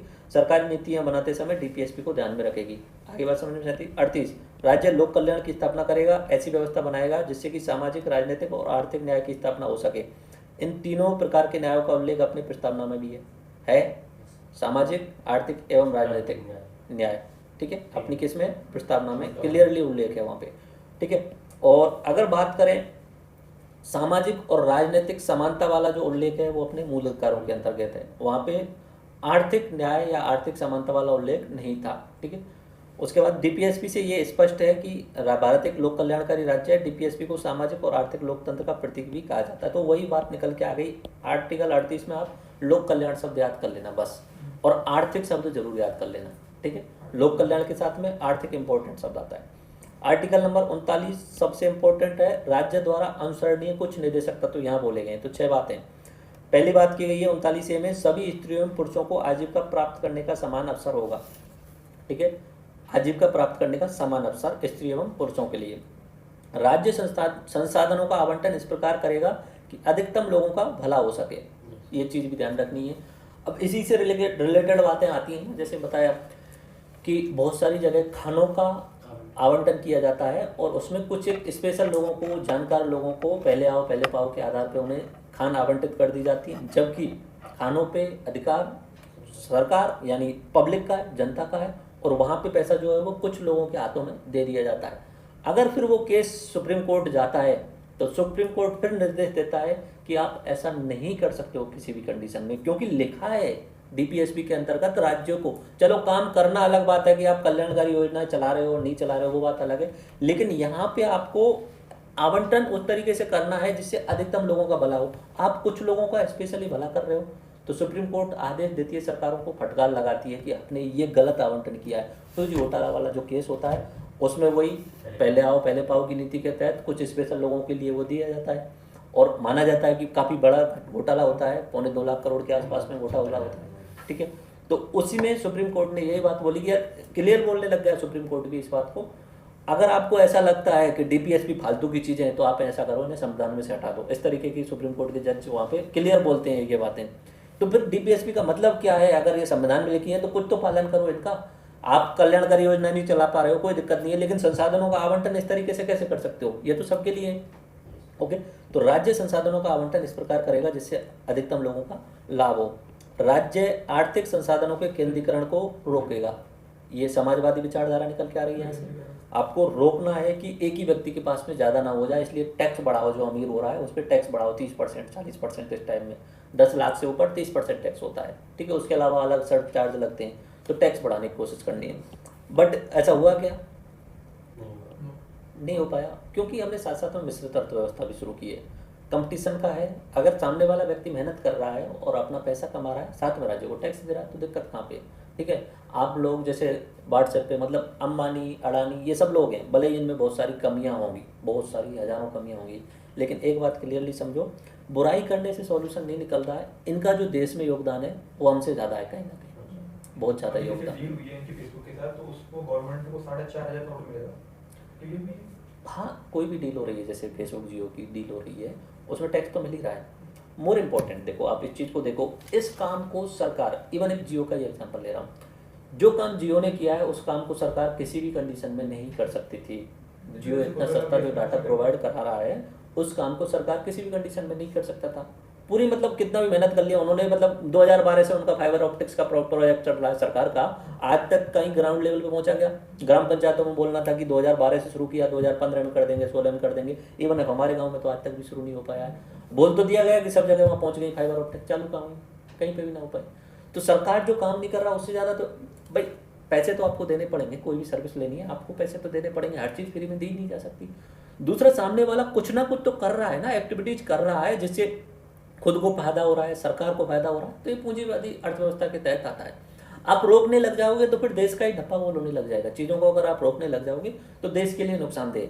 केंद्रीकरण इन द सेंस, एक तरीके से ये मान लीजिए उस समय की कंडीशन में ऐसा था कि एक तो सबसे वाली जो पैसा जो होता था वो खेती करने वाले लोगों के पास में होके निकल के आता था, क्योंकि औद्योगिकरण उतना बड़ा हुआ नहीं था, तो ज़्यादा खेत किसी एक के पास में नहीं होने चाहिए इस तरीके का। तो उस समय बहुत सारे कानून आए, भूमि सुधार कानून लेकर के आई सरकार के द्वारा, पंजाब में लेकर के आए थे, मतलब हर जगह राज्य में कोशिश की। उसके अलावा विनोबा भावे ने अपना कोशिश की गई थी, भूदान आंदोलन की कोशिश की गई थी। तो उस तरीके का केंद्रीकरण को रोकना है। बाकी कंपटीशन करते हुए आप जो है आगे बढ़ रहे हो और पैसा कमा रहे हो तो कोई कमी नहीं है। अंबानी अडानी या जो भी टाटा वगैरह, इनकी बुराई करने वाले आपको हज़ारों लोग मिल जाएंगे, लेकिन उनका देश में बहुत बड़ा योगदान है, बहुत बड़ा योगदान है, इसको नहीं मान सकते। मान लीजिए कि कोई एजुकेशनिस्ट है, पढ़ा रहा है और वो पढ़ा के लोगों का भला करके उन्हें डॉक्टर बना रहा है और उसके अलावा आईआईटी में सिलेक्शन करा रहा है, साथ में वो पैसे भी ले रहा है। ठीक है, अब पैसे कमा रहा है, काफ़ी पैसे वाला हो रहा है, लेकिन दूसरी साइड में वो देखिए वो भला तो कर रहा है, कितना आगे का काम कर रहा है, देश के लिए कितनी नई यंग जनरेशन जो है वो डॉक्टर इंजीनियर बना रहा है, कहीं ना कहीं जो है वो भला ही हो रहा है। ओके, आगे बात समझ में। अगला डी, स्त्रियों एवं पुरुषों को समान कार्य के लिए समान वेतन होगा। पहले में क्या बोला था? आजीविका प्राप्त करने के समान अवसर होंगे, जिसी के तहत आता है अपना एक तरीके से रोजगार गारंटी योजनाएं आने लग गई बाद में। ठीक है, पहले स्वर्ण जयंती रोजगार गारंटी योजना, जवाहर रोजगार योजना, ग्रामीण पे अलग आती थी और शहरी क्षेत्र पे अलग आती थी। फिर बाद में सबसे इम्पोर्टेंट जो आया मनरेगा आया, और मनरेगा में तो ये बोल दिया कि अधिकार आपका रोजगार का अधिकार है। ठीक है, और साथ में अगर आपको रोजगार नहीं मिल रहा है तो बेरोजगारी भत्ता भी शुरू किया गया है। ये सब किसके तहत हो रहा है? आर्टिकल नंबर 39 के तहत। जितनी भी कल्याणकारी योजना चल रही है वो इसी के तहत चल रही है। इनमें से आप देख लीजिए, पहले वाले के तहत हुआ, और बहुत सारे जैसे 2G घोटाला, और सरकार को फटकार लगाई जाती है किस तरीके से आवंटन किया ये गलत है और उसको रद्द किया जाता है। जैसे कोल घोटाला हुआ तो कोल का जितना भी आवंटन था कोयले का, उस सबको रद्द कर दिया गया पहले को। 2G का जितना भी स्पेक्ट्रम बांटा गया था सबको रद्द कर दिया गया। किसके तहत किया गया? 39 के तहत ही किया गया था। ओके, अब इसमें जस्टिसेबल लग रहा है आपको? है, कहीं ना कहीं तो है जस्टिसेबल।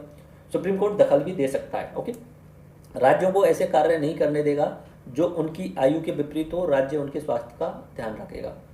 ऐसा नहीं कि अगर बुजुर्ग व्यक्ति है और उससे तुम पहाड़ तोड़वाने का काम शुरू करवा दो, राज्य बोले हाँ चलो ठीक है रोजगार दे रहे हैं पहाड़ तोड़ो, लेकिन बुजुर्ग व्यक्ति के लिए बुजुर्ग कंडीशन के हिसाब से आपको काम देना होगा। ठीक है, पढ़ा लिखा व्यक्ति है, को एजुकेटेड व्यक्ति है, उसके लिए आप वही गड्ढे खोदने का काम नहीं लगा सकते। उसके लिए पढ़ाई से लिखाई से रिलेटेड आपको काम लगाने हैं। महिला है तो महिलाओं जैसे ही उसके लिए काम आपको देने पड़ेंगे। ठीक है, साथ में उनके स्वास्थ्य का भी ध्यान रखना पड़ेगा। ये क्लियरली लिखा है 39E में। आगे बात समझे तो मनरेगा जो है उससे संबंधित जितनी भी बातें होती हैं मनरेगा से संबंधित, जैसे पहली बात तो टाइम फिक्स किया गया। दोपहर में वहाँ पे नरेगा नहीं चलता है कभी भी। दोपहर या तो सुबह चलता है या शाम को चलता है। दोपहर वाला टाइम जो है वो नहीं दिया जाता है। उसका कारण क्या है कि वातावरण का ध्यान रखा जाता है। ठीक है, उसके साथ में सारी सुविधाएं दी जाती हैं उनके लिए। ठीक है, बुजुर्गों को ऐसे कामों पे लगाया जाता है जो आसान हो पहले की तुलना में, जो गड्ढे खोदने की तुलना में आसान हो। तो नरेगा से सबसे आसान समझ में आता है ये सारी चीज़ें। ओके, और ऐप में लिखा है राज्य बच्चों को गर्मायुक्त वातावरण देगा जिससे कि वे अपने व्यक्तित्व का विकास कर सकें। और ये जो हुआ अपना एफ जो जोड़ा गया है 42 सेकंड अमेंडमेंट 1976 जो अपना इंदिरा गांधी के टाइम पे हुआ था। ठीक है, इन्हें मैं अगर इंग्लिश में बोलूँ तो समझने की कोशिश करना। 39 वाले में राज्य को ऐसे काम करने हैं। पहला A, that the citizens men and women equally have the right to an adequate means of livelihood. समझ में आया? आजीविका के समान अवसर होने चाहिए। B, that the ownership and control of material resources of the community are so distributed as best of the subserve to the common good, यानी ज़्यादा से ज़्यादा लोगों का भला होना चाहिए, इस प्रकार से संसाधनों का वितरण करना है। सी, दैट द ऑपरेशन, दैट क्यों बोल रहा हूँ मैं, ऊपर लिखा हुआ है द स्टेट सेल, तो स्टेट को ऐसा करना है, स्टेट सेल डू दैट के बाद में आता है। ओके, तो दैट सिक्योरिंग, सिक्योरिंग के बाद में आता है securing that the operation of the economic system does not result in the concentration of wealth and means of production to the common determinants। ठीक है, संपत्ति का केंद्रीकरण नहीं करना है। securing that there is equal pay for equal work for both men and women। पहले अलग अलग होता था, बहुत सारी जगह कंडीशन में होता था। इवन इफ आज के समय पे भी मजदूरी जैसे नॉर्मल होती गाँव में होती है, जैसे खेती के लिए पुरुष के लिए अलग पैसे होते हैं, महिला के अलग पैसे होते हैं। अगर गेहूं कटाई हो रही है, सरसों कटाई हो रही है तो पुरुष के लिए, अब तो इक्वल हो गया नॉर्मली, पहले होता था इस टाइप में। ठीक है, अगर ऐसा हो रहा है तो उसके तहत राज्य को प्रावधान बनाने होते हैं कि अगर आप, राज्य प्रावधान बनाएगा, ठीक है, कि आप ऐसा नहीं कर सकते हो। ठीक है, राज्य प्रावधान बनाएगा। ई पे क्या लिखा है, that the health and strength of the workers man and women and the tender age of children are not abused, and that citizens are not forced by economic necessity to enter a vocation unsuited to their age and strength। वही बात, उम्र के आधार पे आपको काम देना है और साथ में वातावरण उस तरीके का प्रोवाइड कराना है जो सबके लिए न्यायोचित हो। Okay, that the children are given opportunity and facility to develop in a healthy manner and in condition of freedom and dignity, and that childhood and youth are protected against exploitation and against moral and material abandonment। आगे बात समझ में? ये सारी चीज़ें जो हैं वो अपने 39 में लिखी गई हैं और सबसे मोस्ट इंपॉर्टेंट है। अब डीपीएसपी में अगर कोई बात आपकी अटक रही हो तो 39 वाला आप ऑप्शन लगा भी सकते हो कि ये कहाँ लिखा हुआ है। समान कार्य, महिलाओं और पुरुषों के लिए समान जो है वो वेतन देना है, कहाँ लिखा है? ये 39 में लिखा है। समान अवसर देना है, ये कहाँ लिखा है? 39 में लिखा है। केंद्रीकरण नहीं करना है संपत्ति का, कहाँ लिखा है? 39 में लिखा है। ज़्यादा से ज़्यादा लोगों का भला करना है, इस तरीके से वितरण करना है, कहाँ लिखा है? 39 में लिखा है। अच्छा वातावरण प्रोवाइड कराना है, ये कहाँ लिखा है? 39 में लिखा है। बच्चों के लिए स्वास्थ्य की और एज के हिसाब से आपको ध्यान रखना है, ये कहाँ लिखा है? 39 में। तो 39 ध्यान रखना है आपको, बाकी तो मैं आपको याद हो जाएंगे, बट 39 वाला ध्यान रखना है। 39A जो है वो 42वें संविधान संशोधन द्वारा जोड़ा गया, फ्री लीगल एड वाली बात कही गई। ये बात मैं आपको पहले ही बता चुका हूँ। कोई गरीब व्यक्ति है, उस पर केस हो गया, मान लीजिए गरीब व्यक्ति को नहीं पता वकील क्या कैसे काम करता है, पैसे हैं नहीं उसके पास में, तो सरकार खुद से वकील करके देगी, उसके लिए फ्री लीगल एड प्रोवाइड कराएगी। ओके, इस अनुच्छेद को पूरा करने के लिए 1987 में ये जो है प्राधिकरण बनाए गए, नलसा, सलसा, DLCA। नलसा का मतलब होता है national legal service authority, state legal service authority, district legal service authority. District level पे जो है आपको, या स्टेट लेवल पे या सेंट्रल लेवल पे आपको वकील प्रोवाइड किए जाते हैं इन अथॉरिटीज़ की तरफ से। आगे बात समझ में? तो ये 1987 में इसके लिए प्रावधान किया गया, इस कंप्लीट करने के लिए। 39A ध्यान रहेगा, क्या है 39A में? फ्री लीगल एड, ये बात। 40 में राज्य ग्राम पंचायतों की स्थापना करेगा और गांधी के ग्राम स्वराज्य से ये संबंधित है। गांधी तो पहले ही चाह रहे थे कि इस तरीके का सिस्टम ही नहीं बनना चाहिए, बट कंडीशंस ऐसी थी कि हमें वो देश वाला उसी तरीके का सिस्टम बनाना पड़ा जिसमें केंद्र मजबूत हो। ठीक है, तो फिर राज्य तो फिर जो गांधी जी की बात थी ग्राम स्वराज वाली बात, उसको यहाँ पे डाल दिया गया DPSP में। ठीक है, जो नॉन इन्फोर्सिएबल है। 41 में राज्य सभी लोगों को कार्य, शिक्षा एवं लोक सहायता उपलब्ध कराएगा। अच्छा, 40 वाले से रिलेटेड आपको पता ही होगा 73वां और 74वां संविधान संशोधन, और इस समय जो अपने भारत में त्रिस्तरीय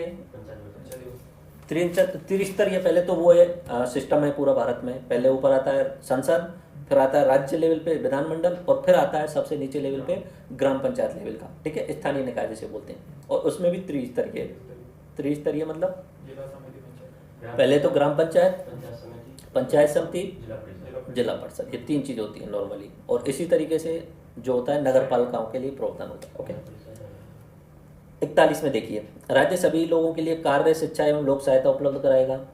39 के बाद में इंपॉर्टेंट में ये भी आ रहा है 39 के बाद में 41 इंपॉर्टेंट है, कार्य, शिक्षा एवं लोक सहायता, जो कि आज के टाइम पे बहुत कुछ हद तक राज्यों ने कोशिश कर ली है, स्कूल जो है वो शुरू कर दिए गए हैं। ठीक है, कार्यों के लिए मनरेगा आ ही गया है, जिसे रोजगार का अधिकार दे दिया गया है। लोक सहायता, पब्लिक हेल्थ के, पब्लिक लोक सहायता एक तरीके से पब्लिक सर्विस जो है वो पब्लिक सर्विस प्रोवाइड कराना, मतलब जैसे कि बहुत सारी चीज़ें जो राज्य के द्वारा वेलफेयर स्कीम चलाई जा रही हैं वो पब्लिक सहायता के अंदर आएंगी, लोक सहायता के अंदर। राज्यों द्वारा निःशक्त, बुजुर्ग, बीमार एवं बेरोजगारों के लिए सहायता उपलब्ध कराई जाएगी। ठीक है, जो भी ये अलग अलग जो है एक तरीके से जैसे मनरेगा में काम पाने का अधिकार जो आर्टिकल, उसके अलावा वृद्धावस्था पेंशन योजना, बेरोजगारी भत्ता, निःशक्त जनों के लिए स्पेशल आरक्षण की व्यवस्था कर दी गई है। ठीक है, तो ये राज्य के द्वारा की जाएगा। आगे बात समझ में? जैसे कि अपना आप देखेंगे कहीं पे भी, अब पहले तो नहीं होता था, अब जैसे सरकारी जितने भी ऑफिस होंगे वहाँ पे 2 तरीके की सीढ़ियाँ होती हैं। एक तो होती है नॉर्मल सीढ़ियाँ होती हैं, एक होती है रैंप वाली। ठीक है, एलिवेटेड नहीं बोलेंगे उसे, रैंप वाली, जिसके जो विकलांग लोग हैं या दिव्यांग लोग, जो मोदी जी के द्वारा ये शब्द दिया गया दिव्यांग लोगों को चढ़ाने के लिए जो है वो ये ध्यान रखा जाता है। अब इस बात को ध्यान रखते हुए नॉर्मली बसों में भी ये प्रावधान किए जा चुके हैं। बाकी कहाँ लिखा है? सिर्फ और सिर्फ आर्टिकल नंबर 41 में लिखा है कि आपको निःशक्त जनों के लिए या दिव्यांग लोगों के लिए विशेष प्रावधान करने हैं ताकि उन्हें परेशानियां ना हो। तो अब जितना भी आप जितने भी सरकारी ऑफिस देखेंगे वहाँ पे 2 तरीके की सीढ़ियाँ मिलेंगी, और उनमें यही आर्टिकल नंबर 41 वाला काम करेगा, दिव्यांग लोगों के लिए स्पेशल प्रावधान करना। आगे बात समझ में? आर्टिकल नंबर 42, राज्य लोगों को न्याय संगत एवं मानवोचित दशाएं उपलब्ध कराएगा। राज्य सभी महिलाओं को मातृत्व लाभ अवकाश उपलब्ध कराएगा। ठीक है, प्रसूति सहायता देगा, मैटरनिटी लीव देगा। आर्टिकल नंबर 43, राज्य जीवन निर्वाह योग्य वेतन उपलब्ध कराएगा। राज्य कुटीर उद्योगों की स्थापना को बढ़ावा देगा। तो 3 आर्टिकल 41, 42 और 43 ये आपस में जुड़े हुए हैं। ठीक है, पहले तो बोल रहे हैं कि आपको वहाँ पे काम का अधिकार देना है। ठीक है, उसके अलावा निःशक्त जन, बुजुर्ग, बीमार, बेरोजगारों की सहायता करनी है। देखो सवाल किस तरीके से आने लग गए हैं, आज की सबसे बड़ी इंपॉर्टेंट बात ये ध्यान रखना है। ऐसे पूछा जा सकता है कि आर्टिकल नंबर 41 में इनको विशेष सहायता प्रदान करने की बात कही गई है। निःशक्त बोल देगा, बुजुर्ग बोल देगा, बीमार बोल देगा और महिला बोल देगा, इस तरीके से बोल देगा। तो ये ध्यान रखना, 4 ही पॉइंट हैं, तो 4 पॉइंट ही आपको याद होने चाहिए। ऐसे पूछे जाने लग गया आजकल के टाइम पे, तो कोशिश करना आप याद कर सको इस तरीके से। ठीक है, 42 में मानवोचित दशाएं, इनमें से ज़्यादातर चीज़ें उधर भी बोली गई हैं, 39 में भी बोली गई हैं। ठीक है, यहाँ पे थोड़ा स्पेशल बोल दी गई हैं। और उसके अलावा जीवन निर्वाह योग्य वेतन उपलब्धि भी कराया जाएगा। ये ध्यान रखना है, काफ़ी बार एग्जाम में पूछा गया है कि वेतन सही प्रोवाइड किया जाना चाहिए राज्य के द्वारा। ये किस आर्टिकल के तहत है? आर्टिकल नंबर 43 के तहत है। ओके, 43A उद्योगों में कर्मचारियों का प्रबंधन या कार्मिकों की भागीदारिता होनी चाहिए। ये कब हुआ? 1976 में। तो भारत में ट्रेड यूनियन का आधार जो है वो 43 यही है, जितने भी ट्रेड यूनियन बने इसके तहत ही, और जो है वो उद्योगों में जो उनका प्रशासनिक ढांचा होता है उसमें भी कर्मचारी शामिल होते हैं। 43 भी जो है वो राज्य सहकारी संस्थाओं की स्थापना को बढ़ावा देगा। ठीक है। 97 में अमेंडमेंट 2011 में किया गया और इसके तहत जो है वो 243 ZH से ZT तक भी जोड़ा गया, वो अपना उधर अलग चलेगा। ठीक है। 73 में संविधान संशोधन हुआ, उसके बाद में ये 73-74 में तो अपने वो जोड़ दिए गए, और इसके बाद में ये 243 ZH से लेकर ZT तक सहकारी संस्थाओं के बारे में जोड़ा गया। ये कब जोड़ा गया? 97 में संविधान संशोधन के द्वारा। तो ये क्लियर हो गया एक तरीके से, ये प्राप्त हो गया एक तरीके से, इसको संवैधानिक दर्जा वहाँ मिल गया। ठीक है। आर्टिकल नंबर 44, राज्य समान नागरिक संहिता की स्थापना करेगा। ठीक है। एक देश के लोगों को व्यवहार को नियंत्रित करने हेतु एक प्रकार का कानून होना चाहिए। भारत में अधिकांश मामलों में CCC लागू है, कॉमन सिविल कोड लागू है। विवाह, तलाक, गोद लेना एवं उत्तराधिकार, इसके मामलों में मुसलमानों के लिए अलग से नियम है। ओके। इनसे रिलेटेड केस आते हैं बहुत सारे, 3 तलाक से रिलेटेड। बाकी हम ऐसा भी करेंगे, अमेंडमेंट अलग से पढ़ेंगे, प्रमुख वादों को अलग से पढ़ेंगे, एक लेक्चर ऐसा भी लेंगे जो जितने भी प्रमुख कानून हैं, अब तक जितने भी प्रमुख कानून हैं उनका बेसिक भी हमें देखना होगा। जैसे 3 ट्रिपल तलाक वाला कानून है, उसकी क्या क्या बातें हैं। ठीक है। तो उसको देखेंगे। अब इसमें थोड़ा सा देख लीजिए, मोहम्मद अहमद खां और साहबानों वाला केस हुआ था 1985 में। ठीक है। जिसमें भोपाल कोर्ट थी, भोपाल हाई कोर्ट ने डिसीजन दिया था साहबानों की साइड में कि आपको इनका जीवन पर्यंत भत्ता पोषण देना है उनके लिए, साहबानों के लिए। उसके खिलाफ जो है वो मोहम्मद अहमद खां चले गए सुप्रीम कोर्ट। मोहम्मद अहमद खां खुद एक वकील थे एक्चुअली में, और मतलब ऐसा था, साहबानों के साथ में शादी हुई थी, उम्र इनकी काफ़ी हो चुकी थी, साहबानों की 60 से ऊपर हो चुकी थी, 5 बच्चे थे। उसके बाद में इन्हें तलाक दिया था क्योंकि उन्हें कोई दूसरी महिला पसंद थी। पहले तो दोनों को साथ में रख रहे थे, 2 महिलाओं को साथ रखना कोई प्रॉब्लम नहीं है, बाद में उन्हें तलाक भी दे दिया। अब बताओ वो बुजुर्ग महिला कहाँ जाएगी? बच्चे भी 5 बच्चे, कहाँ से वो भरण पोषण करेगी? तो सुप्रीम कोर्ट गए, सुप्रीम कोर्ट ने भी साहबानों की साइड में डिसीजन दिया, लेकिन फिर वो मुस्लिम समाज का दबाव बना तो राजीव गांधी सरकार ने और उस सुप्रीम कोर्ट के डिसीजन को एक तरीके से खत्म कर दिया। वो लेके आ गए 1986 में मुस्लिम महिला तलाक से संरक्षण अधिनियम करके एक एक्ट लेके आ गए, लेकिन उसमें वो बात नहीं कही गई जो जीवन पर्यंत भरण पोषण वाली बात थी, वो नहीं कही गई। ओके। फिर अभी केस आता है दोबारा से कंडीशंस में, सायरा बानो एवं भारत संघ केस आता है 2017 में। तो साहा बानो और सायरा बानो दोनों नामों में कोई अंतर नहीं है। सायरा बानो उत्तराखंड की थी शायद। ठीक है। तो इस केस में जो होता है वो सुप्रीम कोर्ट डिसीजन देता है कि ट्रिपल तलाक जो है वो गैर संवैधानिक है, इसे खत्म किया जाना चाहिए और आप एक एक्ट बनाओ केंद्र सरकार को जो है डिसीजन। तो ट्रिपल तलाक का एक्ट बन चुका है। ठीक है। तो उसको हम वहाँ पे देख लेंगे। तो ये इसी से रिलेटेड है कि कहीं ना कहीं जो अपना कॉमन सिविल कोड है वो धीरे धीरे लागू हो जाएगा। बाकी बीजेपी सरकार एक्शन मोड में, जो उनके प्रमुख मुद्दे थे उन पे कवर कर लिया गया। जम्मू कश्मीर वाली बात थी, उसके अलावा कौन सी बात थी? राम मंदिर वाला भी पूरा कवर हो चुका है। उसके अलावा NRC वाला जो था, NRC को तो शायद हम नहीं करेंगे, मेरे हिसाब से NRC को नहीं कर पाएंगे क्योंकि वो राजनीतिक मुद्दा काफ़ी ज़्यादा हो जाएगा। और फिर दूसरा बात ये है कि NPR लेके आ जाएंगे, उससे काम चल जाएगा। ठीक है। और जो था वो अल्पसंख्यक थे, पाकिस्तान, अफगानिस्तान और जो बांग्लादेश वाले, तो उनके लिए अपना CAA सिटीजन्स अमेंडमेंट एक्ट लेके आ गए। तो ये उनके प्रमुखों में से था और ये भी सबसे इम्पोर्टेंट में था। हमेशा जो उनका मैनिफेस्टो होता है उसमें बोलते हैं समान नागरिक कानून संहिता भी हम लागू करेंगे। ओके। 44 ध्यान रखना। बाकी आप 44 तो ध्यान है, सबको ध्यान है। आर्टिकल 44 बहुत बार सुना होगा ये, मतलब वहाँ लिखा होता है अनुच्छेद 370, अनुच्छेद 370, अनुच्छेद 44, ये लिखे होते हैं बीजेपी के मैनिफेस्टो में और क्लियरली बहुत जगह सुना होगा। हाँ, 4 समान है तो समान नागरिक संहिता। ओके। राज्य में 6 वर्ष से कम आयु के बच्चों की शिक्षा का प्रावधान एवं बाल्यावस्था की देखभाल, ये अपना आर्टिकल नंबर 45 में। और ये कब हुआ? 86 में संविधान संशोधन के बाद में हुआ, और जो कि उसके तहत जो है मूल अधिकारों में शामिल कर दिया गया शिक्षा का अधिकार। अब अगर शिक्षा नहीं मिल रही है इस समय, अगर बच्चे को शिक्षा नहीं मिल रही है, अगर राज्य ने गाँव के लेवल पे स्कूल नहीं खोला है, तो वो बच्चा या उसके माता पिता जो है वो सुप्रीम कोर्ट जा सकते हैं राज्य के खिलाफ। लेकिन ये जब एक्ट नहीं आया था उससे पहले आप जो है वो नहीं जा सकते थे, क्योंकि तब DPSP के तहत थे, राज्य को निर्देश थे, राज्य करे या ना करे राज्य की मर्जी है। ठीक है। उस समय नहीं था ये न्याय योग्य, आज के समय पे न्याय योग्य। 46 में 2 किलोमीटर एरिया कर रखा है, 2 हाँ, किलोमीटर अभी 2 किलोमीटर के एरिया में आपको स्कूल मिलना चाहिए। 40 में SC ST एवं दुर्बल वर्गों के लिए शैक्षणिक एवं आर्थिक हितों को ध्यान रखेगा एवं शोषण से बचाएगा। ठीक है। 103 में संविधान संशोधन में इसमें आर्थिक आधार पे आरक्षण भी इसमें दुर्बल वर्गों के आधार पे जोड़ा गया है। इसी बात को ध्यान रखते हुए वो दुर्बल वर्गों वाला जो था, जैसे सरकार से पूछा गया कि आपने किस आधार पे, तो उन्होंने बोला DPSP में प्रावधान है कि दुर्बल वर्गों के लिए आपको आर्थिक हितों का ध्यान रखना है। और यहाँ पे आर्थिक शब्द लिखा हुआ है, वहाँ नहीं लिखा हुआ है, तो यहाँ पे आर्थिक शब्द लिखा हुआ है, तो उसे फिर उन्होंने मूल अधिकार में शामिल करवा दिया। 47 में राज्य का प्राथमिक कर्तव्य है वो लोगों को जीवन स्तर सुधारे, स्वास्थ्य पोषाहार इनका ध्यान रखे, मादक पदार्थों के सेवन पर रोक भी लगाए। ठीक है, ये बात स्पेशल लिखी है वहाँ पे। तो मादक पदार्थों के जो है वो घातक दवाओं के जो रोक लगानी है, तो इसी के आधार पर शराबबंदी की जाती है गुजरात में, बिहार में। ठीक है। और एक जो केस आता है तमिलनाडु में केस आता है, तो उसके आधार पे हाईवे के पास में आप शराब की बिक्री नहीं कर सकते। हाईवे से 500 मीटर की कम से कम दूरी होनी चाहिए, तो हाईवे से दूर मिलती है नॉर्मली। ठीक है। और कोरोना का दौर ऐसा चल रहा है कि आज के टाइम पे अर्थव्यवस्था सुधारने का योगदान दिया जा रहा है उनको। ओके।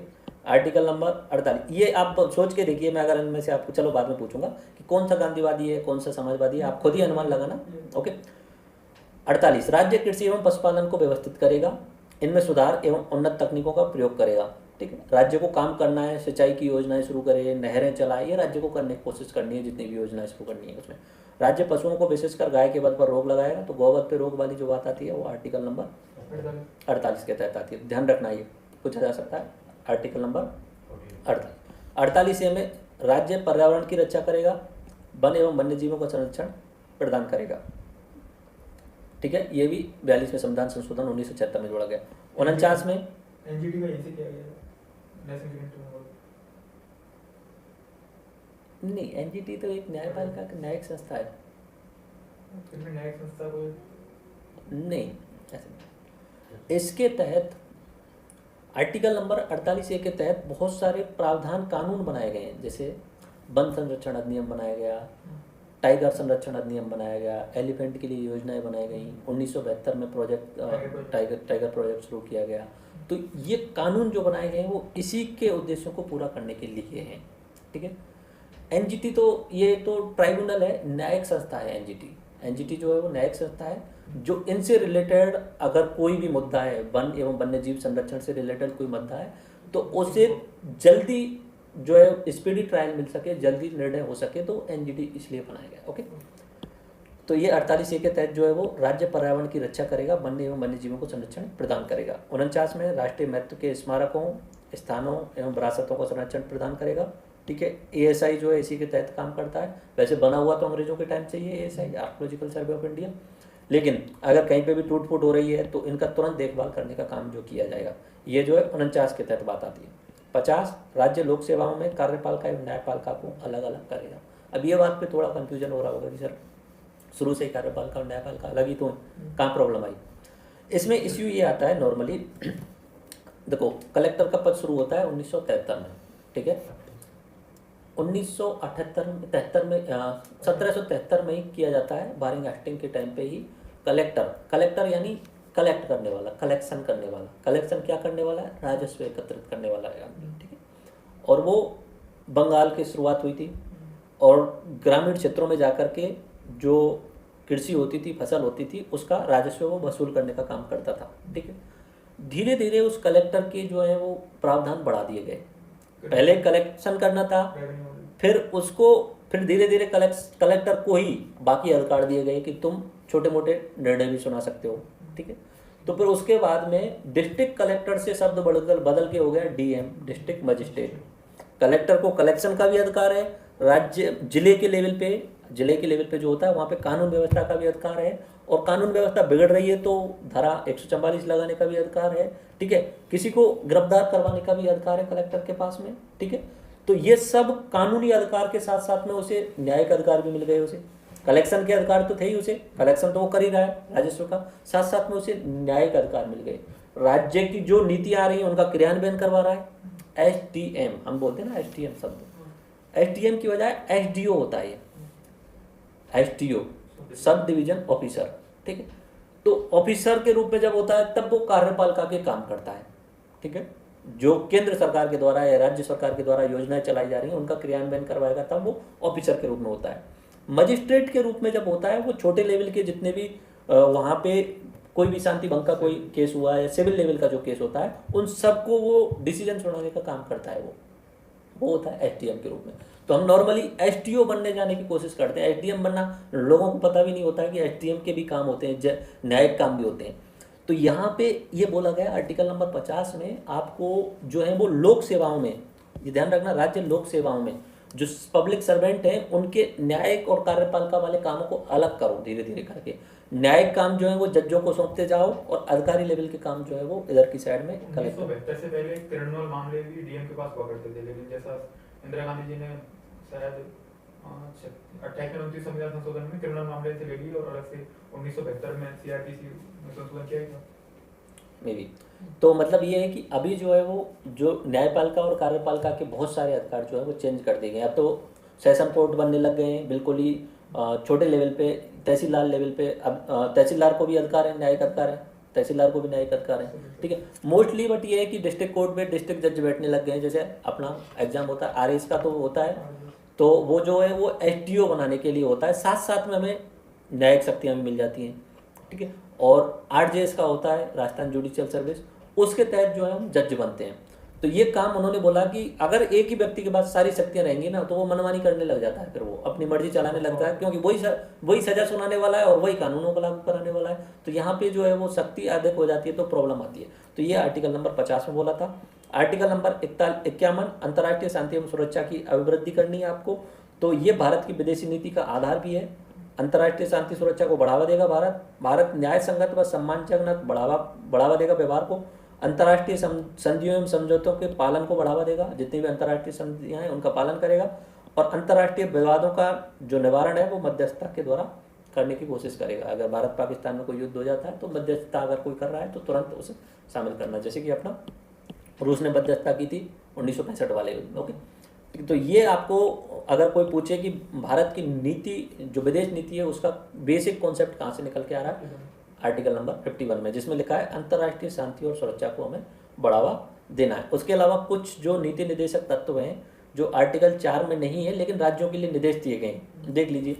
पहला, सेवाओं के लिए अनुसूचित जातियों एवं जनजातियों के दावे संघ या किसी राज्य के क्रियाकलाप से संबंधित आर्टिकल नंबर 325 है भाग 16 में। उसमें अनुसूचित जातियों एवं जनजातियों के दावों का प्रशासन की दक्षता बनाए रखने की संगति के अनुसार ध्यान रखा जाएगा। मातृभाषा में शिक्षा, ये अपना भाग 17 में अनुच्छेद 350 में ये भी एक निर्देश दिया गया राज्यों के लिए, लेकिन डीपीएसपी में शामिल नहीं है। ओके, और हिंदी भाषा का विकास ये भी डीपीएसपी है अनुच्छेद 351 में। आगे बात समझ, ये जो है वो बाहर के हैं। तो कुछ एक पूछा जा सकता है कि यह नीति निर्देशक में शामिल है क्या अपना हिंदी भाषा को बढ़ावा देना या मातृभाषा में शिक्षा देना, ये हिंदी भाषा अपना डीपीएसपी में शामिल है क्या? तो डीपीएसपी में शामिल तो नहीं है, लेकिन ये भी राज्यों के लिए निर्देश दिए गए। निर्देश बोल लो या निर्देश बोल लो, एक तरीके से इस तरीके से काम करना है। आगे बात समझ में। अब देखो इनको वर्गीकरण करते हैं, समाजवादी सिद्धांत, उदारवादी सिद्धांत और गांधीवादी सिद्धांत। गांधीवादी वो होंगे जो ग्राम स्वराज से, पशुओं के संरक्षण से रिलेटेड होंगे, ठीक है। समाजवादी जो होंगे वो सबके भले की बात कर रहे होंगे, गरीबों की बात कर रहे होंगे, लोक कल्याण की बात कर रहे होंगे। और उदारवादी समाजवादी से मिलते हुए होंगे, जो समाजवाद और गांधीवाद से नहीं मिल रहे हैं वो वहाँ पे आप उन्हें शामिल कर सकते हो एक तरीके से, ठीक है, शामिल करते हैं। 36 राज्य की परिभाषा है, उसे शामिल मत करो। 37 में वो बोल दिया कि ये नॉन इन्फोर्सेबल है। 38 राज्य द्वारा जन कल्याण के लिए सामाजिक व्यवस्था को बढ़ावा देना। जन कल्याण आया तो समाजवाद, सोशलिज्म, ठीक है। राज्य द्वारा अनुसरण किए जाने के लिए कुछ नीति सिद्धांत, जितने भी सिद्धांत दिए गए, छह सिद्धांत दिए गए हैं कि, ठीक है, तो वो ज्यादातर सोशलिज्म वाली विचारधारा को फॉलो करते हैं। राज्य न्याय एवं निःशुल्क कानूनी सहायता, यानी गरीब व्यक्ति की बात आ गई तो वो समाजवाद का। ग्राम पंचायतों का संगठन, गांधीवादी। ग्राम पंचायतों की बात आती है, गांधीवादी। कुछ मामलों में काम का अधिकार, शिक्षा का अधिकार, सार्वजनिक सहायता, एक तरीके से गरीब लोगों की बात आ गई, समाजवादी। न्यायोचित व मानवीय कार्य दशाओं तथा मातृत्व सहायता के लिए प्रावधान, समाजवादी। कर्मचारियों को निर्वाह वेतन देना, समाजवादी में आ रहा है, ये वेस्टर्न लिबरल में है भी और गांधीवादी में मेनली, ठीक है। तो आप इसे सोशलिज्म में शामिल कर लीजिए इसे, ठीक है। बाकी गांधी जी जो थे वो कर्मचारियों के लिए बहुत सारा काम किया था, और कर्मचारियों के लिए या गांव के लेवल पे जो कुटीर उद्योग थे, इसमें 43 वाले में कुटीर उद्योगों की भी बात की गई है, ठीक है। सबसे पहले उनको क्या चीज, आंदोलन में सहकारी समिति की बात की हाँ, इसमें कुटीर उद्योगों सहकारी समितियों की बात की गई है, तो वो गांधी से रिलेटेड है। कुटीर उद्योग जहाँ पे आ जाएंगे वो गांधी से रिलेटेड आ गया। ओके, उद्योगों के प्रबंधन में कर्मचारियों की सहभागिता, ये गांधी जी से रिलेटेड है। सहकारी समितियों का प्रोत्साहन, ये गांधी जी से रिलेटेड है। नागरिकों के लिए समान नागरिक संहिता, ये वेस्टर्न लिबरल से रिलेटेड है, उदारवाद से। बालकों के लिए शिक्षा देना, 6 वर्ष से कम बालों के लिए, पहले 6 से 14 था, अब 6 से कम हो गया, ये अपना लिबरल के अंतर्गत आएगा। अनुसूचित जाति जनजाति कमजोर आर्थिक हितों को बढ़ावा देना, ये गांधी जी के तहत आ रहा है। ओके, पोषाहार जीवन स्तर सुधारना, लोक स्वास्थ्य, गांधी जी और सोशलिज्म दोनों के तहत ही आएगा। ओके, कृषि पशुपालन एवं संगठन, ये गांधी जी के तहत आएगा ओरिजिनली, तो बाकी लिबरल में भी आ जाएगा। ओके, पर्यावरण संरक्षण, ये लिबरल में आता है। स्मारकों का संरक्षण, ये लिबरल में आता है। न्यायपालिका कार्यपालिका को अलग करना, ये लिबरल में। और अंतर्राष्ट्रीय शांति जो है वो लिबरल में आएगा। ये आपको ध्यान रखना है। ऊपर मैंने यहाँ पे अनुच्छेद जो है वो बटे हुए दिख रहे होंगे आपको, ठीक है। समाजवाद के 38 है, 38 वाले हैं, 39 वाले हैं, उदारवाद वाले हैं और गांधीवाद वाले हैं, ये आप देख लेना क्लियरली। ओके, उसके अलावा क्या क्या अब तक कानून बनाए गए हैं नीति निर्देशकों को ध्यान में रखते हुए, ये भी पूछा जा सकता है मेंस के रिगार्डिंग, कि डीपीएसपीओ का क्रियान्वयन जो है वो क्या सही ढंग से किया गया है, राज्य सरकारों के द्वारा या केंद्र के द्वारा किस तरीके से क्रियान्वयन किया गया है, तो उसमें आप ये एग्जाम्पल दे सकते हो, ठीक है। योजना आयोग की स्थापना की गई आर्टिकल नंबर 38 के प्रभाव को पूर्ण करने के लिए। ओके, न्यूनतम मजदूरी अधिनियम 1948 में लेके आ गया, 39 का प्रभाव है ये, ठीक है।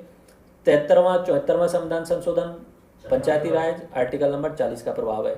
मातृत्व लाभ अधिनियम 1961, ये 42 का प्रभाव है। ओके, इधर की साइड में आप देखिए महात्मा गांधी नरेगा योजना, ये अनुच्छेद 41 का प्रभाव है। 86वें संविधान संशोधन द्वारा शिक्षा को जो है मौलिक अधिकारों में जोड़ दिया गया, ये 45 का प्रभाव है, ठीक है। आरटीई एक्ट लेके आ गया, राइट टू एजुकेशन। पर्यावरण एवं वन्य जीव संरक्षण अधिनियम 1972, ये 48A का प्रभाव है। दंड प्रक्रिया संहिता बनाकर लोक सेवाओं में कार्यपालिकाओं एवं न्यायपालिकाओं का पृथक्करण किया गया, ये आर्टिकल नंबर 50 का प्रभाव है, जहाँ पे कार्यपालिका और न्यायपालिका को अलग करना है। ये बाद में जोड़े गए, बाकी तो मैं बता चुका हूँ। 39A बाद में जोड़ा गया, ठीक है। 39F बाद में जोड़ा गया, क्या बोल रहे हैं इसमें। उसके अलावा 43A और 48A बाद में जोड़े गए, बता चुका हूँ मैं वैसे, बट बाद में जोड़े गए उनको एक जगह पे बोल दिया है यहाँ पे। ओके, पूछा जा सकता है इनमें से कौन कौन से डीपीएसपी जो बाद में जोड़े गए, ऑप्शन दे करके बोल सकते हैं। ओके, ठीक है, इनमें देख लीजिए 39 क्या है, वो जो फ्री लीगल एड वाला जो है बाद में जोड़ा गया है। ओके, शोषण से रक्षा, स्वतंत्र गर्मामय वातावरण में स्वास्थ्य के विकास का अवसर पाने वाला जो है वो बाद में जोड़ा गया है। कर्मचारियों की सहभागिता वाला बाद में जोड़ा गया है। पर्यावरण संरक्षण वाला बाद में जोड़ा गया है, ठीक है। 44वें संविधान संशोधन द्वारा अनुच्छेद 38 की भाषा में संशोधन किया गया था। क्या है अनुच्छेद 38? अनुच्छेद 38 जो बात कर रहा है वो किसके रिगार्डिंग बात कर रहा है? जन कल्याण के लिए सामाजिक व्यवस्था को बढ़ावा देना। तो इसमें जन कल्याण वाली बात की वो परिभाषा है, वो थोड़ा बहुत आसान चेंज किया गया है। 86वें में वो चेंज किया गया है, 21A वाला। 97वें में 43B जोड़ा गया है, ओके, सहकारी समितियों वाला। ओके, अब एक सवाल आपका आता है कि मूल अधिकारों एवं नीति निर्देशकों में अंतर, ये मेंस के रिलेटेड 5 नंबर में पूछा जाता है। बेसिक अंतर आप बता दो। एक तो पहले तो उधर से देखो, मूल अधिकार सकारात्मक है नकारात्मक है, डीपीएसपी उधर के बाध्यकारी है, सुप्रीम कोर्ट जा सकते हैं, इधर के, ठीक है, वही सारी बातें हैं, उसके अलावा कुछ नहीं है। उधर लोकतांत्रिक राजनीतिक व्यवस्था स्थापित करना है, इधर लोक कल्याणकारी राज्य स्थापित करना है, सामाजिक आर्थिक चीज़ों का ध्यान रखना है। उधर सामाजिक और राजनीतिक बात कही गई है, यहाँ पे सामाजिक और आर्थिक बात कही गई है, ठीक है। एक एक करके देख लीजिए। मूल अधिकार नकारात्मक है, नीति निर्देशक मूल अधिकार न्यायोचित है, नीति निर्देशक गैर न्यायोचित है। लोकतांत्रिक राजनीतिक व्यवस्था की बात मूल अधिकारों में की गई है, इधर सामाजिक व आर्थिक लोकतंत्र की बात की गई है। कानूनी रूप से मान्य है, वो एक ही बात है। ये नैतिक एवं राजनीतिक रूप से मान्य है। नैतिक भी इंपॉर्टेंट है, सरकार को नैतिकता का ध्यान रखना है अपनी का, ठीक है। और राजनीतिक रूप से करना चाहे, इच्छा शक्ति अगर अच्छी है तो वो कर सकता है। कानूनी रूप से बातें कौन सी हैं? Fundamental right. ये व्यक्ति के कल्याण को प्रोत्साहन देते हैं, इस प्रकार ये स्वतः पर्सनल लिबर्टी से रिलेटेड है, और ये जो है समुदाय के कल्याण को जो प्रोत्साहित करते हैं। इनको लागू करने के लिए विधान की आवश्यकता नहीं है, इनको बनाने के लिए, लागू करने के लिए विधान बनाना पड़ेगा सरकार को। न्यायालय इस बात के लिए बाध्य है किसी भी मूल अधिकार के हनन की विधि को गैर संवैधानिक एवं अवैध घोषित कर सकता है। और यहाँ पे ऐसा कुछ नहीं है कि आप जो है डीपीएसपी के आधार पे ऐसा नहीं कर सकते हो, बट डीपीएसपी के रिलेटेड आप आर्टिकल 14, 19 और 21 का यूज कर सकते हो। ठीक है, इनमें संतुलन की बात अगर आती है, पहले ये बोला जाता है कि कौन सा ऊंचा, ठीक है, कौन ऊंचा मतलब इसमें कौन सा बड़ा हुआ, डीपीएसपी बड़ा हुआ है, मूल अधिकार क्लियरली पता चल रहा है मूल अधिकार बड़ा है। शुरुआत में ये बात बोल दी गई शुरुआत वाले केसेस में कि मूल अधिकार बड़ा है क्योंकि वहाँ पे कानूनी सहायता दी गई है। फिर बाद में मिनर्वा मिल्स वाला जो केस आता है उसमें ये बोला गया है कि कोई बड़ा नहीं है, दोनों बराबर में, इनमें सामंजस्य है। ठीक है, नॉर्मली यही बात बोली गई इसमें मिनर्वा मिल्स केस में, भारतीय संविधान मूल अधिकारों और नीति निर्देशों के बीच में संतुलन स्थापित करता है। और ये जो बात है ना, ये भारत का बेसिक स्ट्रक्चर भी है, संविधान का बेसिक स्ट्रक्चर भी है। इनकी आलोचना करने वाले लोग बोलते हैं कि ये कानूनी शक्ति तो है ही नहीं इनके पास में। दूसरा, तर्कहीन व्यवस्था है, कहीं पे कुछ लिखा हुआ है, कहीं पे कुछ लिखा हुआ है। तीसरा, रूढ़िवादी बातें की गई हैं। चौथा, संवैधानिक टकराव भी हो सकता है। एक एक करके व्यक्तियों के विचार देख लीजिए। केटी शाह कहते हैं, गैर न्यायोचित प्रकृति के कारण निर्देशक तत्वों की तुलना ऐसे चेक से की गई है जो बैंक अपनी सुविधा अनुसार देगा। आपको चेक तो दे दिया है लेकिन बैंक के पास पैसा नहीं है, बैंक बोल देगा जब पैसा आ जाएगा तब हम आपको चेक कंप्लीट करके दे देंगे, पैसे आपको वापस दे दिए जाएंगे। तो ऐसे केटी शाह के द्वारा बोला गया। केटी शाह कौन है? केटी शाह संविधान निर्माताओं में शामिल हैं और केटी शाह एक जवाहरलाल नेहरू के आलोचक भी थे। और हर बात में, अगर आप संविधान वाला जो एपिसोड है उनमें देखेंगे तो एक छोटे से पतले वो बने हुए हैं उसमें, तो हर बात में जहाँ पे भी कोई बात आती है उसमें बीच में टांग अड़ाने का काम करते हैं केटी शाह और मजाक करने का काम करते हैं। टीटी कृष्णमाचारी, इन्हें भावनाओं का स्थायी कूड़ागर बता दिया गया है। ठीक है, भावनाओं का स्थायी कूड़ागर किसने कहा है? तो टीटी कृष्ण। अच्छा, ये नाम ध्यान रखना हो सके तो, क्योंकि ऐसा पूछा जाने लग गया है कि भावना का स्थायी कूड़ागर डीपीएसपी को किसके द्वारा बताया गया है? टीटी कृष्णमाचारी के द्वारा। हाँ, ये पूछा जा सकता है कि ऐसा वो चेक जो बैंक अपनी सुविधा अनुसार देगा तो वो किसने बोला है? किसने बोला है? केटी शाह ने बोला है। केसी बियर ने इन्हें धार्मिक उपदेशों की संज्ञा दी। उपदेश अच्छे हैं, धार्मिक है, लेकिन पालन करना नहीं करना वो राज्य के ऊपर है। तर्कहीन किसने बोला? एन श्रीनिवासन ने कहा कि नीति निर्देशक तर्कहीन अनुचित तरीके से वर्गीकृत किए गए, ऊपर नीचे अरेंजमेंट सही नहीं है, ऐसा उन्होंने बोला। सर आइवर जेनिंग्स के अनुसार इन तत्वों का कोई नियमित प्रतिमान प्रदर्शन नहीं है। आइवर जेनिंग के अनुसार ही 19वीं सदी में इंग्लैंड के राजनीतिक दर्शन पर आधारित हैं ये जो भी हैं, और भारत के लिए भविष्य में उपयोगी नहीं होंगी, ऐसा उन्होंने आइवर जेनिंग्स ने बोला। और समाजवाद के बिना फेबियन समाजवाद की संज्ञा दी गई, इस तरीके से बात आइवर जेनिंग के द्वारा बोली गई।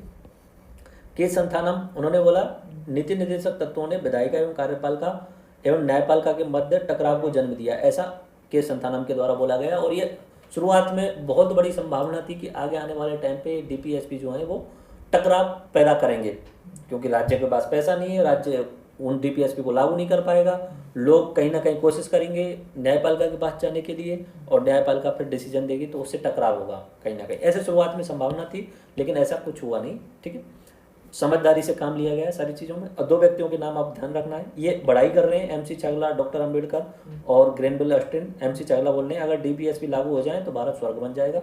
डॉक्टर अंबेडकर बोल रहे हैं, डॉक्टर अंबेडकर से पूछा गया भाई साहब क्यों लागू किया और क्यों इनको फोर्सेबल नहीं बनाया गया, तो अंबेडकर जी ने बोला वो तो कंडीशन तो ऐसी है ही, पहली बात तो। दूसरा कि अगर यहाँ पे ये लागू नहीं करेंगे 5 साल बाद फिर चुनाव में लोगों की भी तो इन्हें जाना ही है। ठीक है, तो कोई भी सरकार डीपीएसपी की अपेक्षा नहीं कर सकती। अगर वो ऐसा कर सकती है तो अगले चुनाव में परिणाम भुगतना पड़ेगा। और ग्रेनविल ऑस्टिन ने एक पुस्तक लिखी थी, Indian constitution corner stone of the nation, तो उन्होंने संविधान की आत्मा कहा था डीपीएसपी को। ये जो है वो ग्रेनविल ऑस्टिन के द्वारा कहा गया। अच्छा, डॉक्टर अंबेडकर जी का एक बीबीसी का इंटरव्यू भी है। जब भारत का संविधान लिखा जा रहा था उस समय तो वो पहली बार तो मुंबई से जीते थे, फिर वहाँ के बाद नहीं जीते तो बंगाल से थे, मुंबई से हार गए थे, फिर उसके बाद कांग्रेस ने उन्हें अपनी तरफ से उसमें भेजा मुंबई से चुनाव करके, और वो विधिवेत्ता या संविधान निर्माता हो गए एक तरीके से। उन्होंने अपने हिसाब से पूरा संविधान लिख दिया, और जब वो संविधान लिख रहे थे तो बहुत सारी चीज़ों पे उन्हें बिलीव भी होने लग गया था। धीरे धीरे हिंदू कोड बिल पे उन्होंने इस्तीफा भी दे दिया था उन्होंने।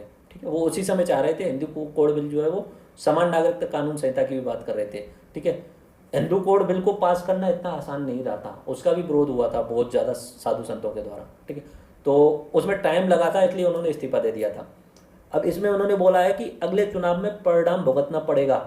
इसका मतलब ये था कि वो उनका पूर्ण आस्था थी लोगों के ऊपर कि लोग ऐसा करेंगे। लेकिन बाद में जब वो उनकी मृत्यु होने वाली थी उस समय इंटरव्यू हुआ था, तब वो क्लियरली बोलने लग गए थे भारत में नहीं चलने वाला लोकतंत्र। क्यों नहीं चलने वाला? बोले कि लागू ही नहीं हो पाएगा, फर्स्ट पोस्ट फास्ट वाला सिस्टम है, लोग पढ़े लिखे रहे नहीं। बीबीसी का इंटरव्यू आप देख सकते हो, बोले कि ये दिखावटी है, आडंबर है, भ्रम है एक तरीके से। लास्ट के टाइम की बात है, 1955-56 की बात है। शुरुआत में उन्होंने ही किया सब कुछ, लास्ट में जाते जाते 5 साल में उन्होंने देखने लग गया कि जो बात हम करना चाह रहे थे, शुरुआत में हिंदू धर्म में रहते हुए उन्होंने खूब कोशिश की कि दलितों का भला हो जाए, दलितों को यहाँ पे सम्मान मिलने लग जाए, नहीं मिला तो उन्होंने अपनी मृत्यु से कुछ दिनों पहले ही, 1-2 महीने पहले ही अपने समर्थकों के साथ में बौद्ध धर्म अपनाया था 1956 में। ओके, तो ये MC छागला और डॉक्टर अम्बेडकर और ग्रैनविल ऑस्टिन इन्होंने जो है उनकी बड़ाई की है। लास्ट में जाते जाते अपनी ट्रिक को दोबारा से रिवाइज कर लेते हैं ताकि आपको याद हो जाएगा। बाकी सारी चीज़ें हम कर चुके हैं, करना तो कुछ नहीं था वैसे तो, एक पेज का है सब कुछ इसमें, बट वो रटना इम्पोर्टेंट है, याद करना इम्पोर्टेंट है। 36 से 38 वाला सूत्र, परी ने परिवर्तन कर लोक कल्याण का अनुसरण किया। 36 क्या हुआ? परिभाषा। 37 क्या हुआ? परिवर्तनीय नहीं है। 38 क्या हुआ? लोक कल्याण। और 39 क्या हुआ? अनुसरण करना है उन 6 बातों का जो 39 में लिखी हुई हैं। इसलिए सबसे इंपॉर्टेंट किसे बताया मैंने? 39 को बताया। उसके बाद में 41, 42 और 43 बताए। 40 में किस बात को लिखा गया? ग्राम पंचायतों को, गांधी वाली बातों को लिखा। 41, 42, 43 सेम 39 के जैसे ही हैं, वही लोगों को रोजगार देना है, काम की कंडीशन अच्छी करनी है, ठीक है। तो फिर आप ध्यान रखो, अगली 39 से 43 तक की बात, कानूनी सहायता लेकर पंचायत ने कुछ दशाओं में काम के लिए मजदूरी का प्रबंध किया। 39 से क्या हुआ? Legal aid, free legal aid. उसके बाद में 40 क्या हुआ? पंचायत। 41 क्या हुआ? स्पेशल दसाज के बारे में बात किया गया। 42 क्या हुआ? काम से रिलेटेड। 43 क्या हुआ? मजदूरी, यानी वेतन मजदूरी, वेतन जो है उचित मजदूरी देनी है लोगों को। और 43 से क्या हुआ? प्रबंधन, कर्मचारियों का सहभागिता प्रबंधन में। ओके, 43 से 51 तक का, सहकारी समिति ने समान रूप से 6 जातियों के जीवन को कृषि से जोड़ा तथा उन्हें वन्य जीवों के स्थान से अलग कर अंतर्राष्ट्रीय शांति की स्थापना की। 43 भी किससे रिलेटेड है? सहकारी समिति। 44 समान नागरिक संहिता। 45 6 वर्ष से कम वर्ष के बच्चों के लिए, ठीक है, कम वर्ष के लिए बच्चों के लिए। 46 SC/ST के लिए, दुर्बल वर्गों के लिए विशेष प्रावधान जो है, ठीक है। आर्थिक शब्द इंपॉर्टेंट याद रखना है, दुर्बल वर्गों के लिए सामाजिक आर्थिक कल्याण, ठीक है। 47 जीवन स्तर का सुधार करना। 48 कृषि एवं पशु संरक्षण, ठीक है। उसके अलावा 48A में वन्य जीवों का संरक्षण जोड़ा गया। 49 में स्मारकों का संरक्षण, स्थानों का संरक्षण। 50 में न्यायपालिका और कार्यपालिका को अलग करना। अंतर्राष्ट्रीय शांति 51 में जो विदेश नीति का महत्व। तो आप और कुछ ना कर सको तो ये जो सूत्र है ना लास्ट वाला, ये जरूर रट लेना, मतलब 10 बार बोल दोगे तो याद हो जाएगा, सीधी सी बात है, ठीक है। बाकी तो क्लियर सब कुछ करा दिया है, इससे बेसिक रिगार्डिंग सारी चीज़ें हो चुकी हैं, तो इसे 10 बार बोल लेना, आपका ये जो DPSP जो है कंप्लीट हो जाएगा, ठीक है। धन्यवाद, जय हिंद।